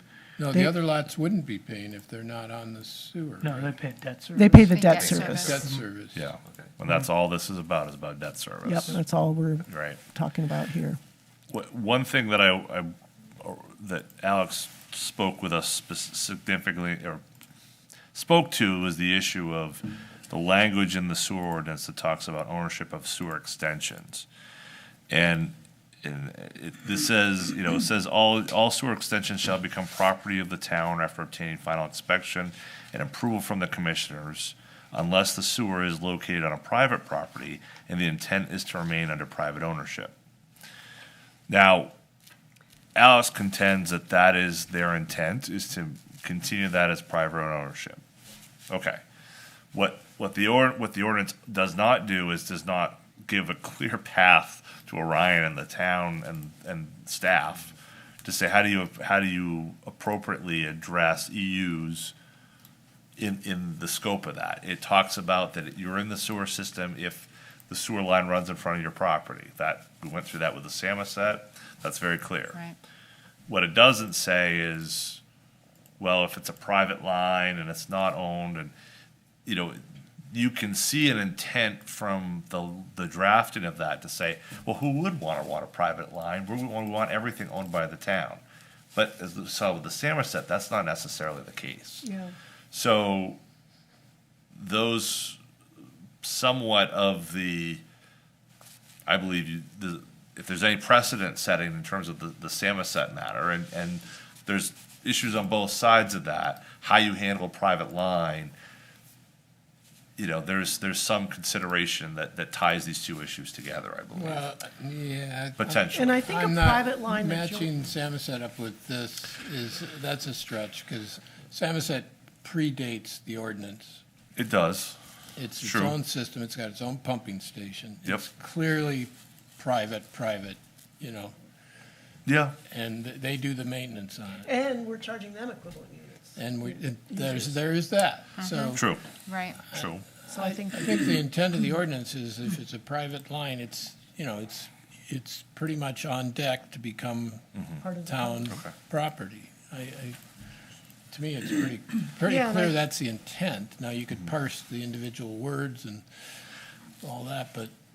Well, and when you step look at back from it. 204, Section 1, which is what Orion relied on, which just talks about how you determine who has to pay for the debt service, where the gravity sewer main in the road right-of-way is located in whole or in part along the road frontage of the property. It's pretty, just doesn't get into private sewer line, public sewer line. It's just if your road frontage gets you into the main sewer line, Yeah, you're on the hook. I mean, there's a lot of things that are wrong in the ordinance and that are affecting equivalent users, and, you know, we all know that, you know, we could, you know, spend a lot of time in that department, but this one seems pretty black and white to me. I'm sympathetic to the fact that there's a lot that we've found. I think the five of you have found in your own individual work, or Orion and I have found that, you know, there's a fair amount of dressing up that ordinance could use. And so I'm sympathetic to that. You know, we talked in the fall about the 4-bedroom, 3-bedroom, you know, where that fits. Yeah. So I think that's it's a necessary, it's a necessary cleanup coming, you know, and I think it may be something that's worth a board workshop practically to sit down and talk about some of the ideas of funding and how to, well in advance of, you know, we have, you know, the issues with Camden and all that's being worked on, but maybe after some of that, it would be a good time to go through Yeah. it. Well, And I think in this case, though, I mean, as John's indicated, I mean, at this point, what staff is recommending is it's one equivalent user. The homeowner has requested that we review that to determine whether we would agree with the homeowner that it should be 0, and whether we would come back and say, actually, it's going to be 2. I'm not sure I think I hear what John's saying and all of that, but I also, we don't want to mess with your system, because I think it's important that we be consistent in how we're treating, as best we can, who's an equivalent user or not. And if we're relying on tax maps, then let's do that for now. My That's my inclination thought. is that kind of splits it in the middle, and they're not gonna build on it. If Yeah. something does change later, then Then you will know at the town. and Right. We'll do the right thing then. Well, if you, I'm sure. I'm just concerned about what's going to trigger our memory on this. Like 5, 10 years when we're not here. Well, we're not, Because I've seen this again and again on the planning board, that, you know, what a building. there's there's no kind of set a reminder to do this Well, the kind tax of. map would change, but you're right, I don't know how that would. Well, will we remember that means you got to get That another you gotta go equivalent back and- user? most At the end of the day, you're talking about. It would be the building permit, because that subdivision, they can't have septic systems. Okay. So they have to. So if they sell a lot, they're All going to right. have to Build come to something get to us. go We right. are talking, just to get it in perspective, this is 3 lots, significant, in value, and the debt service relative to that. I mean, I don't know if that's a fair argument, but at the One end of was the exempt day, anyway, right? Their original lot with the Was house exempt. had nothing to do with the. They wouldn't have debt They wouldn't service. have. If they hadn't bought the 2 lots in the subdivision, they So wouldn't. we're only talking with 2 lots technically, they got merged into one. Correct. Yeah. I mean, Okay. if there was a debt service fee for their And- lot and with the their other- house on it, then that would make it 3, but Yeah, we're not I'm And all the other comfortable with lots are just paying a one. debt service. In the subdivision. In the subdivision. Rock Crest subdivision, yes. Yep. and debt service, again, at the current rate is how much per quarter, like $105? $73. $70, $70 including. $74. $74, $75, something like that. A quarter. All right, so what is the motion? The motion could be that we move to deny the sewer abatement for Alex Armentrout as presented. That would be the one that would end up with one equivalent user. Okay, because the request was to have no equivalent users. Right, the sewer abatement was to go to 0. And if we deny the sewer abatement, we're supporting Then it will our be- town staff who's. So we're on record that 1 is the recommended. Yes. Okay, so I make a motion that we deny the sewer abatement as submitted For Alex for Armentrout Alex Armentrout, as presented. as presented. I would second that. I think we all want to deny it. Michael, any further discussion? All those in But favor? then it's a question of what, So much for the because later discussion, Yeah. on, sorry it's a about that. question of, we're denying it, which is the clear-cut thing. And then later on could be another element of, do they want to up it to 2 or what? Right. Well, right, You depending on still what they haven't do given up after, on it. right, Publish right. the denial tonight. Yes, okay. Okay, so we need a motion to exit wastewater commissioners and go back to regular session. So moved. And a second. Second. Either way. All those in favor? Okay, now we're back in. Drive safe. Yes, be Yep, thanks, careful. Ryan. Okay, where are we? I hope their public works is as good as ours. Yeah, right? Fortunately, they're right down the road from me, so. So they keep. Okay, now, back into the agenda. Back to the policies and procedures. Yes, we have for- such exciting things. Everybody's left us. I know. Act on Personnel Policies and Procedures Amendment, Fire and EMS Personnel, Appendix H. John? I'll try not to go too deep in this, but when the town moved towards full-time firefighters, that means you have to think completely differently about how your policies interact with your employees. The vast majority of our employees work, an 8 to 5, 40 hours. It's a very simple punch in, punch out, lunch, get the lunch. But when you have people working 24-hour shifts, or if they have 2 shifts in a given week, it's 48 hours, now what do you do? So, as I mentioned in my comments, FLSA, the laws regarding overtime for firefighters allow you to go up to 53 and a half hours in a given work week before you begin overtime. Now, that's an important number. Obviously, you hew close to that. However, what's also important is what are the other communities doing? And what we found as we were working on this draft is that effectively nobody was going to the 53-hour mark. And only a handful of communities actually had policies or even union agreements that referenced it. So you ended up with there wasn't a lot of ground with which to work off of to create this. So it took a lot longer than we had anticipated. A lot of drafts back and forth with Ann Freeman, our attorney, our labor attorney with Bernstein Schur. But largely what we came down to was again a bit of a middle road where we would be able to average someone's shift work. So right now, the shifts are for our firefighter and EMTs. They work a 24-hour shift. They have a 24-hour shift off. They work a 24-hour shift, and then they have 4 days off. So when you do that, there are times in a given work week where you have 24 hours, and there's times you have 48 hours. So the only way you can really, what most departments are doing, vast majority, in fact, I think every department was doing this, is averaging that amount through that period of time. So it averages out at a 43-hour work week. Now, there's some thoughts of, well, maybe if you work your one shift, anything over that shift should be overtime.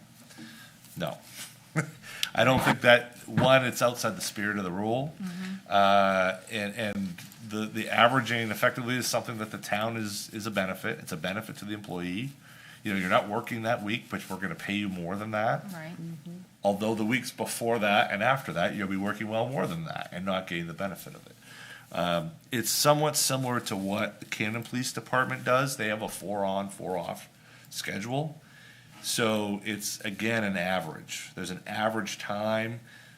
Now, they build in vacation time, or excuse me, holiday time into that, so it's a little bit harder to meet it up with where we are.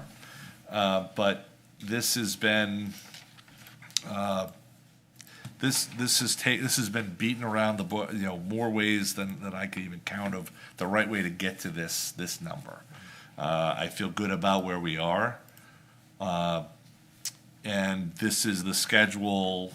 I mean, we hadn't worked out the issue of the averaging when we worked through the hiring, but at least the shift schedule was what we used and what was so attractive to bring in the staff that we have. Right. So how we pay them, that wasn't really part of the deal, but that shift schedule absolutely was. Okay. And that was really the attractive piece that brought him here. Now, so having said that, the preferred path from their end of things is an average. From our finance department, the preferred way is an average. If you have to bounce around that number, it's much more challenging. Not really so much on the payroll side, but the tracking PTO side. Then how do we address how many hours are earned this week versus next week?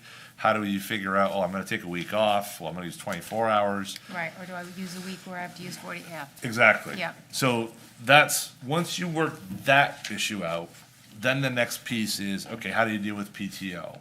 How do you deal with, shift swaps? How do you deal with some of those issues? So that's where the rest of this builds off of that number. Once you work that out, it's much easier. The PTO accruals are not the same as what we've used for other employees. And that's largely because of the fact they're working a 24-hour shift, and they use 24 hours in a given time. So what we've done is we've effectively tried to balance out on a percentage basis how much an individual works on a 40-hour sense, your average office worker, comparing it to what your average EMT firefighter would be, just so that there's equity in the town. So these amounts of what's earned and what's accrued is based upon that. So, yeah, John. So on the PTO point, John, then what you're saying is when it says something like new hires get 256 hours of PTO, that's on a 24-hour day. Right. So that's really 11 days per year. Yeah, Give or that's take. right. That's right. Okay, okay, because when I Yeah. first looked at that, I went, is that 6.5 weeks? Yeah, right, I right, had that job. right. Working 1 or 2 days a week. Like, what are we doing? Yeah, I mean, no, is it's that clear to everybody in here that that's what that represents? It took me a moment. I- to- that's- then I thought, oh, I don't know, but 'Cause that's it where we're didn't- going. I didn't realize it until you would just, kind of started going through, and I said, oh, Yeah. that's 24-hour days. Yeah, yeah. It's, and just those who are new to how our PTO system, PTO is sick and vacation time in one Thank you, bucket. yeah. That's one bucket of time. But to John's point, that's right. You a new employee accrues almost 5 hours a week. And if you're going to take one day off, then it's going to take, what are we talking about? Almost 5 weeks to get enough to cover that one day off. So do you need to somehow add some sentence somewhere to clarify that? Or is that asking too much at this point in the? I think finance, the firefighters and I understand it. All right. As long as you know enough to be able to vote on it, I'm happy with it. All right, as long as that's not missing, as Yeah. long as a union member or a lawyer can't look at that and say, wait a minute, no, that's what it literally says. It took us time to get to that place, yeah, so. Well, it's not a bad idea, though, Yeah. that maybe it should say, 256 hours of PTO annually, in parentheses, based on a 24-hour shift or workday, because I do think, it's a good point, right? Because Yeah. someone could come back and say, well, I have 256 hours, so that's, I still got eight, another 5 weeks. Right, another 5 weeks to use, so it's not a bad idea to maybe add some of that clarity. Just as a friendly amendment, John, I think. Yep. If that's the Yeah, practice. that's fine, absolutely. Yeah. Something in that upper section that Yeah, I think clarifies it. just, even just at parentheses. On the H13, the personal time off, Yeah. PTO accruals. Yeah. Just those few words. You have a couple edits, right? I went through Minor. the Appendix H, and there were just a number of grammatical errors, for lack of a better term, punctuation, et cetera, et Okay. cetera. Yep. Get them in now. That Right. I've highlighted, and I can give to John. That would be perfect. It That's doesn't, good. nothing changes the Substantively. substance of Yep. the things, yeah. Just little dinky things. Yeah. Please. Thank you ever so much. submit those I appreciate it. For Very grateful. implementation and correction. One thing that is a little bit different, I want to bring reference to, is the section H20 and H21. Yes, yes. So this is a department where how one is presenting is important. Absolutely. So we're very specific about what we're wearing during sort of a work day time, right? A little bit more Pajamas at dressed night up. are okay, What, I'm sorry. but pajamas at night are okay. But not on call. Don't show up with the footy pajamas right overnight. But there's definitely a lesser standard, right? You can wear the t-shirt. You can, there's times shorts are allowed when it's hot. That's That does happen. but there are very specific rules and that we want our staff. Again, none of this is new information. The staff we've hired, so though we've hired them and now you're setting the rules, they've been given the expectation that these are going to be the rules and they have no issues. So, Professional, yeah, Yeah, you want that. the standard, yeah. And when you're on your worst day, you want somebody who's going to show up and you Who's feeling professional. like, Absolutely. okay, that person's going to help me. I Yeah. feel good My about, life is in their hands. I want Right. to look good on my worst day myself. And I think certainly the world we live in is different now. There are, used to be, no beards for police officers and things that have, we're in a different world in 2024. But I think some of these things are common sense, safety of our own employees in some cases. So, It seems like the things where the little variances are applicable depending on what the person actually has to do, whether Yeah. his mask fits properly, et cetera, et cetera. Right. So there are legitimate reasons for, exactly. Those things. It's not just because we want it to look a certain way, it's because it has to work a certain way, right? Yeah. One other thing that I want to mention about this is that, so yes, we're going to have people who are going to be working for us who will be who may not, they'll be eating, they'll be doing different things.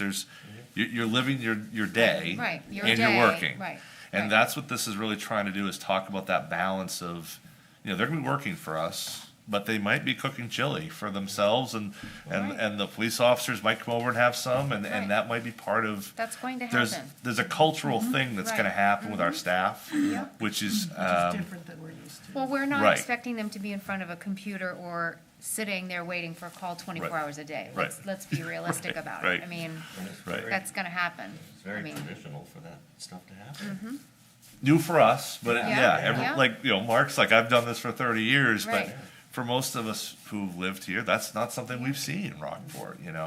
I met with all of them a couple weeks ago, and we went through this and talked, and I said, it may seem silly, and they sort of stopped me and said, no, it doesn't seem silly. I know exactly what you're saying, but we were talking about driving down Route 17. Those doors are open, right? yeah, Everyone's going to be looking in there. What's going on in there? What are they Absolutely. doing in there? How's that going, The whole right? town eating chili? right, yeah. Don't they Right. do anything? Right. I mean, that's, Right. right. Maybe, kick your feet up and play cards, in that Right. in that truck. But there's just things about how you present present, yourself, and I think all 8 of them got it without me even having to open my mouth, and I think that's always nice to hear. The other part of this is there's an avenue and a lot of this for per diem, right? So we'll have our 8 employees, but our schedule is effectively built around those 8 people, but we're also going to have that PTO time that we'll build in. Right. So those are already opportunities where we're going to need our per diem staff, who are people who are, working for other services, or, volunteers on, already on the department, who can be a driver and work with a paramedic. So we have those slots. There's going to be an app that most of the services in the area use, where, okay, we've got a shift open, who wants it? Okay, nice.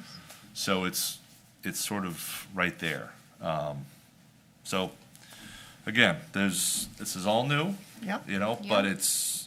I feel like this is. And I'm assuming that the per diem people have to go through some type of vetting. I mean, Yeah. they have to be, you just can't go on this app and say, right. Right. Okay. Yeah, they'll be hired. I mean, Yeah, they'll be hired, they'll be kind of on our list of per Right. diem, okay. We'll have their, there'll be, background checks, and if they're Okay. driving our rig, we're gonna know that they're Perfect.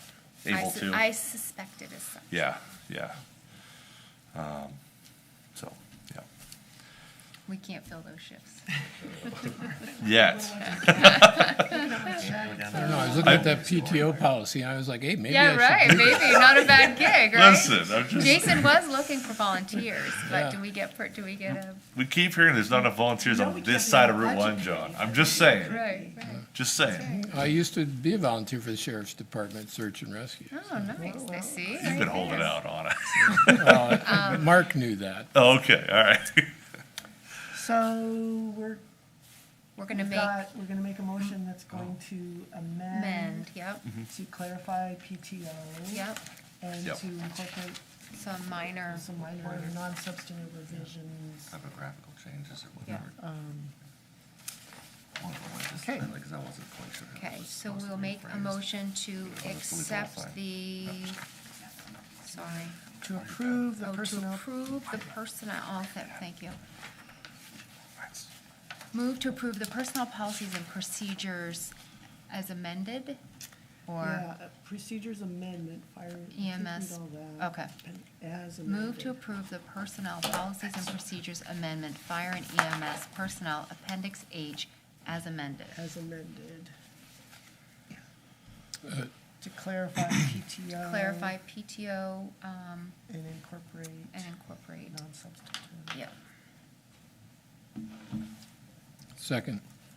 Okay, Michelle, John, all those in favor? Great.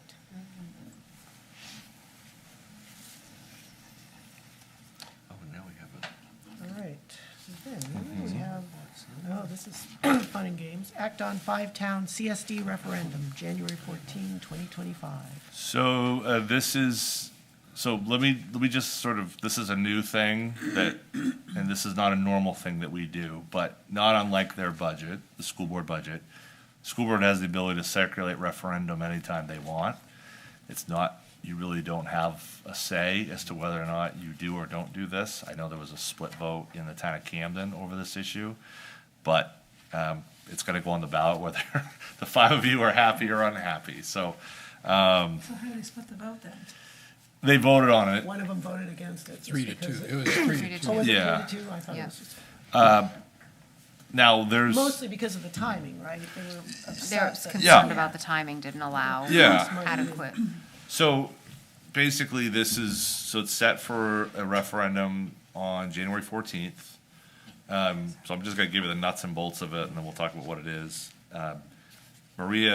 Superintendent Maria Libby attended their meeting, and I can just fill in, I guess, but anyway. So the election will be on January 14th. Absentee ballots will be available as of Monday. We will have the voting in Rockport at the town office, so we'll set up some booths in that sort of planning and codes area and just send people through that route. Yeah. Yeah, John? You mentioned absentee ballots, Mm-hmm. but Camden's not allowing absentee. Why are we different? than- Yeah, Audra was wrong. Oh, She will You have to have absentee ballots. that's what I thought. thought Yeah, that I was don't know what right. happened or wires got crossed, whatever. But Okay, go ahead. Yeah, Go ahead. so in short, there will be absentee balloting just like any other secret ballot election. So we'll sort of filter people through the town office. We're gonna try to stay open that day. I'm not expecting a huge turnout. So we're hoping to be able to keep the counter open. It's January, so it's a slower time too, generally, so, dog licensing time, but hopefully we can sort of send people, just as we used to do with the old, although we don't have the Richardson room, but send them through that way and then out the door. So, yeah, we're ready to go. They have elected not to have a machine vote, which is a little frustrating because that obviously means instantaneous results, which then means you need to have counters to count the votes. Part of it is driven by time, so the fact that they had such a short time and they elected to want the January vote, that meant there wasn't enough time for us to order the sticks for the machines and the ballots from the company that programs the machines, and so here we are. But we don't have a say in the matter, We basically. don't really have a say in the matter, no. That's a single issue vote. Single issue, yes or no, Quick- right, quick tally. relatively, yeah. So,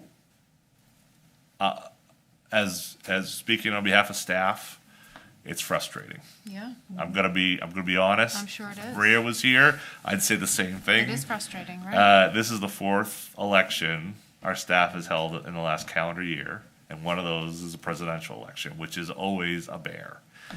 And, And this is Just- just 2 months. I mean, right. Right. why could it not have been a part of the November ballot? Right. So that's frustrating. The school had heard some feedback, I think, when the middle school vote failed a few years ago, that said you really need to avoid votes in these Yeah. off years, votes. I wish that was heard, more so, but it wasn't. Having said that, we can do it, and our staff will do it, and we'll we'll do what we need to do.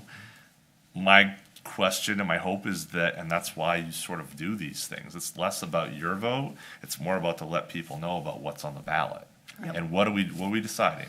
Yep. So it's $7.3 million. The cost of the projects in total is 7.1. They expect that their bidding might be off by 200,000, so they've got a little bit of contingency, I suppose. There's 3 projects that are on the consideration.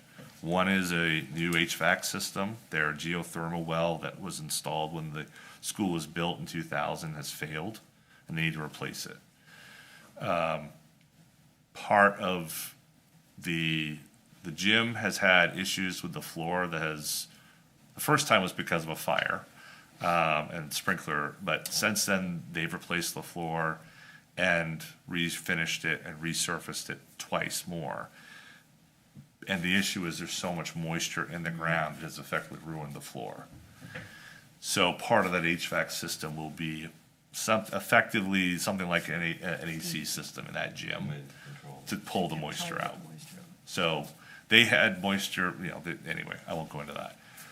So that's the biggest issue. The second biggest issue is the windows and siding of the building are 25 years old and they're failing.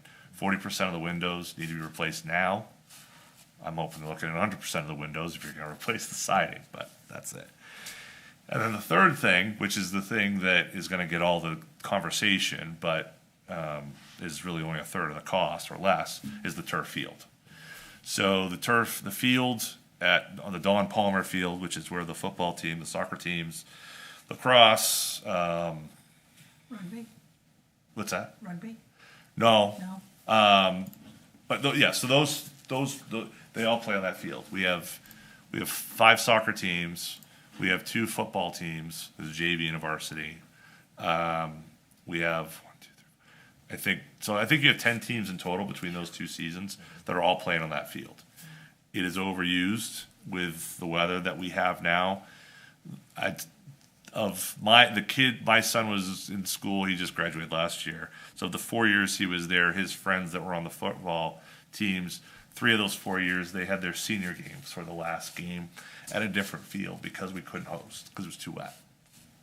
So the field can't hold up to the use it's getting. When the school put in the connector road to connect the elementary school and the high school, that meant that the practice field that they had down there had to be effectively gotten rid of for that road. That meant they lost a practice field. So the last 2 years, there was a group that was working to build a turf field, went to the school board. School board said, no, we don't like the idea of it. We don't think it's environmentally conscious. We don't think there's people here to support it. They moved past it. So at that point, Maria and the school board were working on building a second practice field somewhere else.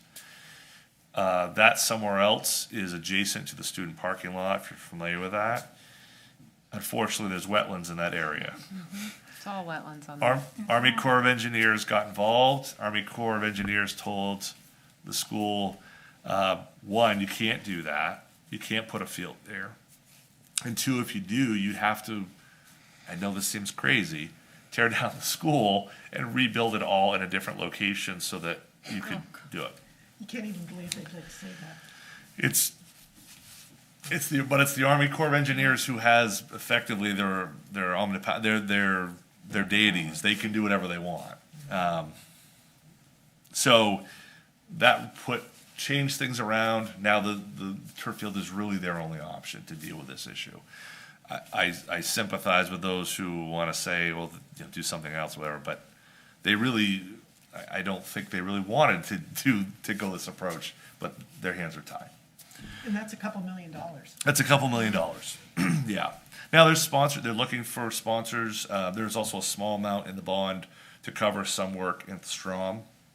There's going to be a larger effort, and this is why I wanted to bring this up, a larger effort, Friends of CSD, which was the group that Taylor and some of those folks that worked with to do a lot of the fundraising. MBNA was heavily involved when the Strom was built.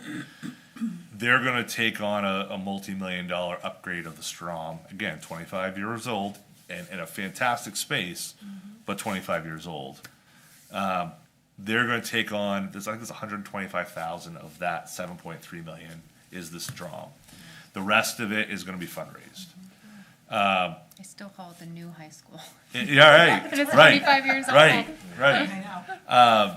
And then, so there's, and I'll just, this my own little personal thing here. So I've been working with the basketball boosters, with them, with the school, with Maria, because I felt that these are things the school budget should be doing. We have scoreboards that don't work. We have a sound system in the gym that doesn't work well for when they're having events there or graduation or anything. And we went to her a year ago and said, these are all these issues. And she said, yeah, but HVAC has failed. We have siding windows. We've got all So there is a really big number that's not in this bond that our school's gonna have to, they're still gonna have to deal with. Now, they've dealt with some of it, they found other ways, they're still putting capital expenditures into the building. But it's requiring them to look differently at some of these issues and look more in different ways. So the Strom is one of those areas. Our basketball boosters is fundraising to replace the scoreboards. We've gotten, we've received over 40,000 to do that. They're gonna try to get, private donors to fund the lights, the new lights for that new turf field. So they're trying to find ways to work outside of the bond to shrink the size of it before asking all of us to pay for it. Yeah.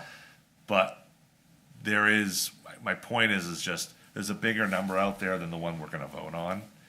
And it's gonna take the school working differently than they have, reaching out to the community, reaching out to businesses, reaching out to, the Camden National Banks and the Firsts and the ALA agencies and, yeah, and to think differently and really be community supported in a different way than they have. And if Maria was here, this was what I was gonna say. Part of that's one part of it. And yes, we'll cast our ballot, we'll do what we need to do as communities. But they're gonna have to change a little bit of how that's viewed. And they're open to it. Maria worked with us to gain the ability to, actually, you couldn't put sponsorship on a scoreboard in the high school until we got the board policy changed. So they're thinking differently. They're trying to do these things. I want to give them credit for that because they're getting flayed in the newspaper or Pud Bay Pilot about it. And I think they're trying. And I just wanted to share my own personal thing here because that's true.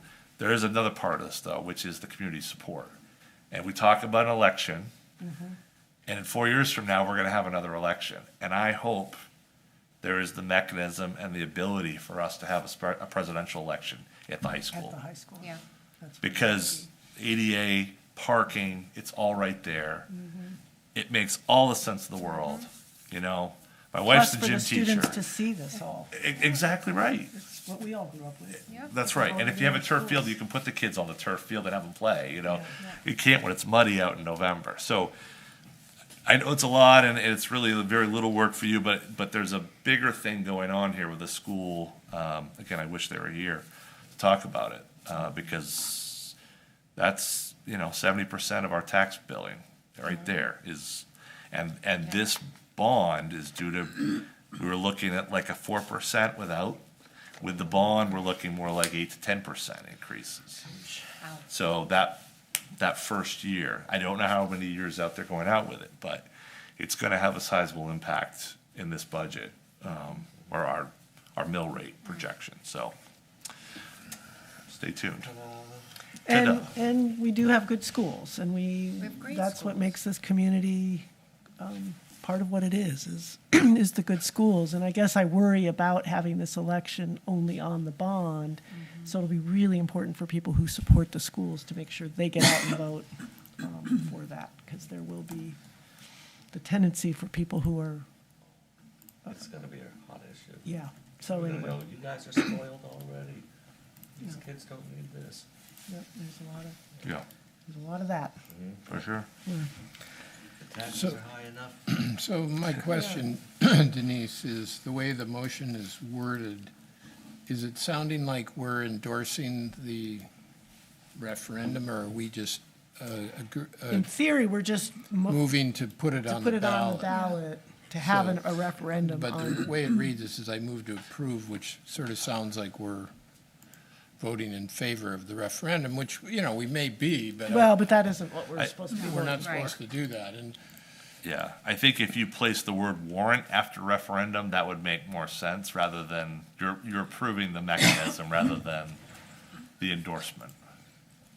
well, Okay, I move to approve I'm not making the motion, I'm just reading out what we have. I move to approve the five-town CSD referendum warrant For- as for January Yep. to be held. to Can we approve- say to that, or is that approve messing- To put it before the voters is really Yeah. what you're saying. Yeah. I mean, it's, yeah, I move to Be- approve the five-town approve placing the Yeah, five-town CFD referendum Before the voters. before the voters. there you go. Okay. That works. I move to approve placing the five-town CSD referendum before the voters on On January 14th. We don't need to Well, say you as might need to add presented. the words "as presented" in there too, Denise. The referendum as presented. I move to approve the five-town CSD referendum warrant as presented to be held on, okay, I'll play with it, but it'll be what we just said. Okay, and that's a motion, Second. John, and then Kim second. Any further discussion? All those in favor? Well, before, sorry. the only thing I would add is, if we feel we want to make a statement about the way this is timed, I mean, there's no consequence for us to vote to not approve this.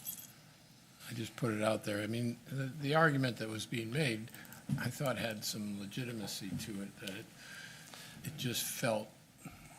Well, I mean, we don't have, unfortunately, we don't have Maria here to explain. I guess we could watch the Camden Well, she did it. meeting. I watched her, and she did a good, she did Yeah, I mean, explain it, and I trust Maria implicitly. we know She's- what it's like to try to get things done in time for a November ballot, and we have the luxury of saying, you know what, we didn't make it November, we'll just put it over Right, to we'll move it, June. right. But I'm sure they're trying to get the construction going before the summer. Summer. While this- That's right.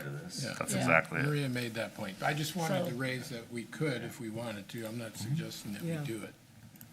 I think we just voted in favor, but if anybody wants Well, to. I don't think we change their voted vote. yet. Oh, didn't Well, we? we haven't done We it. did, Okay, we were all those finishing in up favor? conversation. Yeah. All those in favor? Yep, with all that said, in terms of we wish we didn't have to have a fourth election, we Yes, wish it had yeah. been done sooner. Right. And we think that for the benefit of the bond itself, it would be better to have it as part of a regular Larger, election. But, There is a five-town CSD public hearing set for January 2nd, I believe. I don't have the date and time right now, but it's like their public hearing on, just as we have for Okay. public, before we have a vote, this Yeah. is there. so people can learn more, I think. Or, weigh in their frustrations or concerns with process. Yep. Okay. All right, I think we are done with our action. We have no discussion items. We already did wastewater commissioners. Select board liaison reports. Mine's done. None for Right me. ahead of the class. Well done. I actually have one. Okay. Go, Mike. This is fresh from today. Comprehensive Plan Committee. David should have already, or if not, very soon, will be sending all of us a copy of the most current draft version of that. Great. The executive summary is gonna be, there's some things we're still working on. I took, I don't know, I guess responsibility for revising the executive summary, but anyway, so the point is that any potential suggestions for changes from the select board, it is very strongly hoped that these suggestions will be done by the end of this month. Okay. If you have any revisions,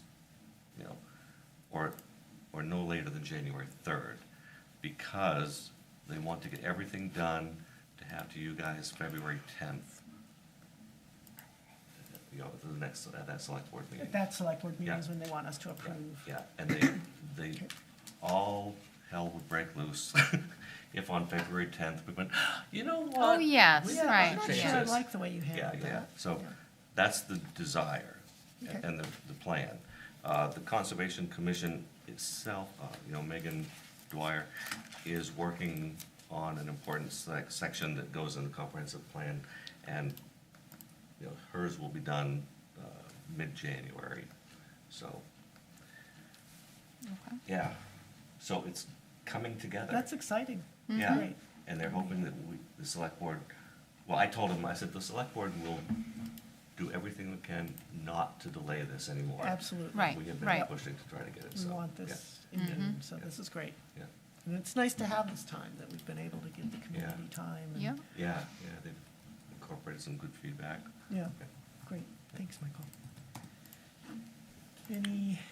None from me. John? Yeah, I would just, there wasn't, on the planning board, they didn't meet this past month, but the Harbor Strategic Planning Task Force, Abby sort of already queued up most of that, but it is a really high-functioning group. That's great. They've gotten a real tight focus.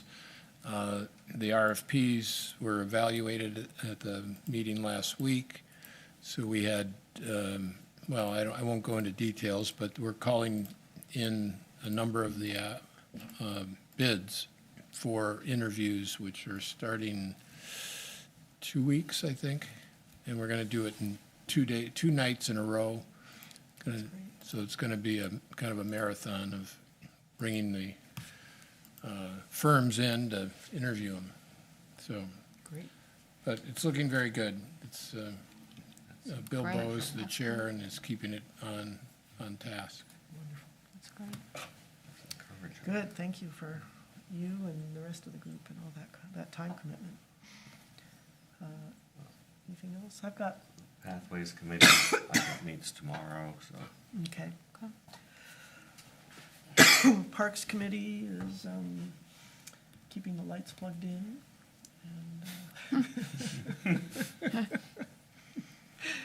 And Harder than you'd think. it's not as easy as you'd think, that's right. Did you guys get blown out by the We just, storm? we don't know what happened, but we have to plug them back in Oh. periodically. Well, we were selling Christmas trees over there. I think all the trees got just blown out, right out of Oh the my main gosh, sport yeah, lot. I can imagine. It was a mess. Wow.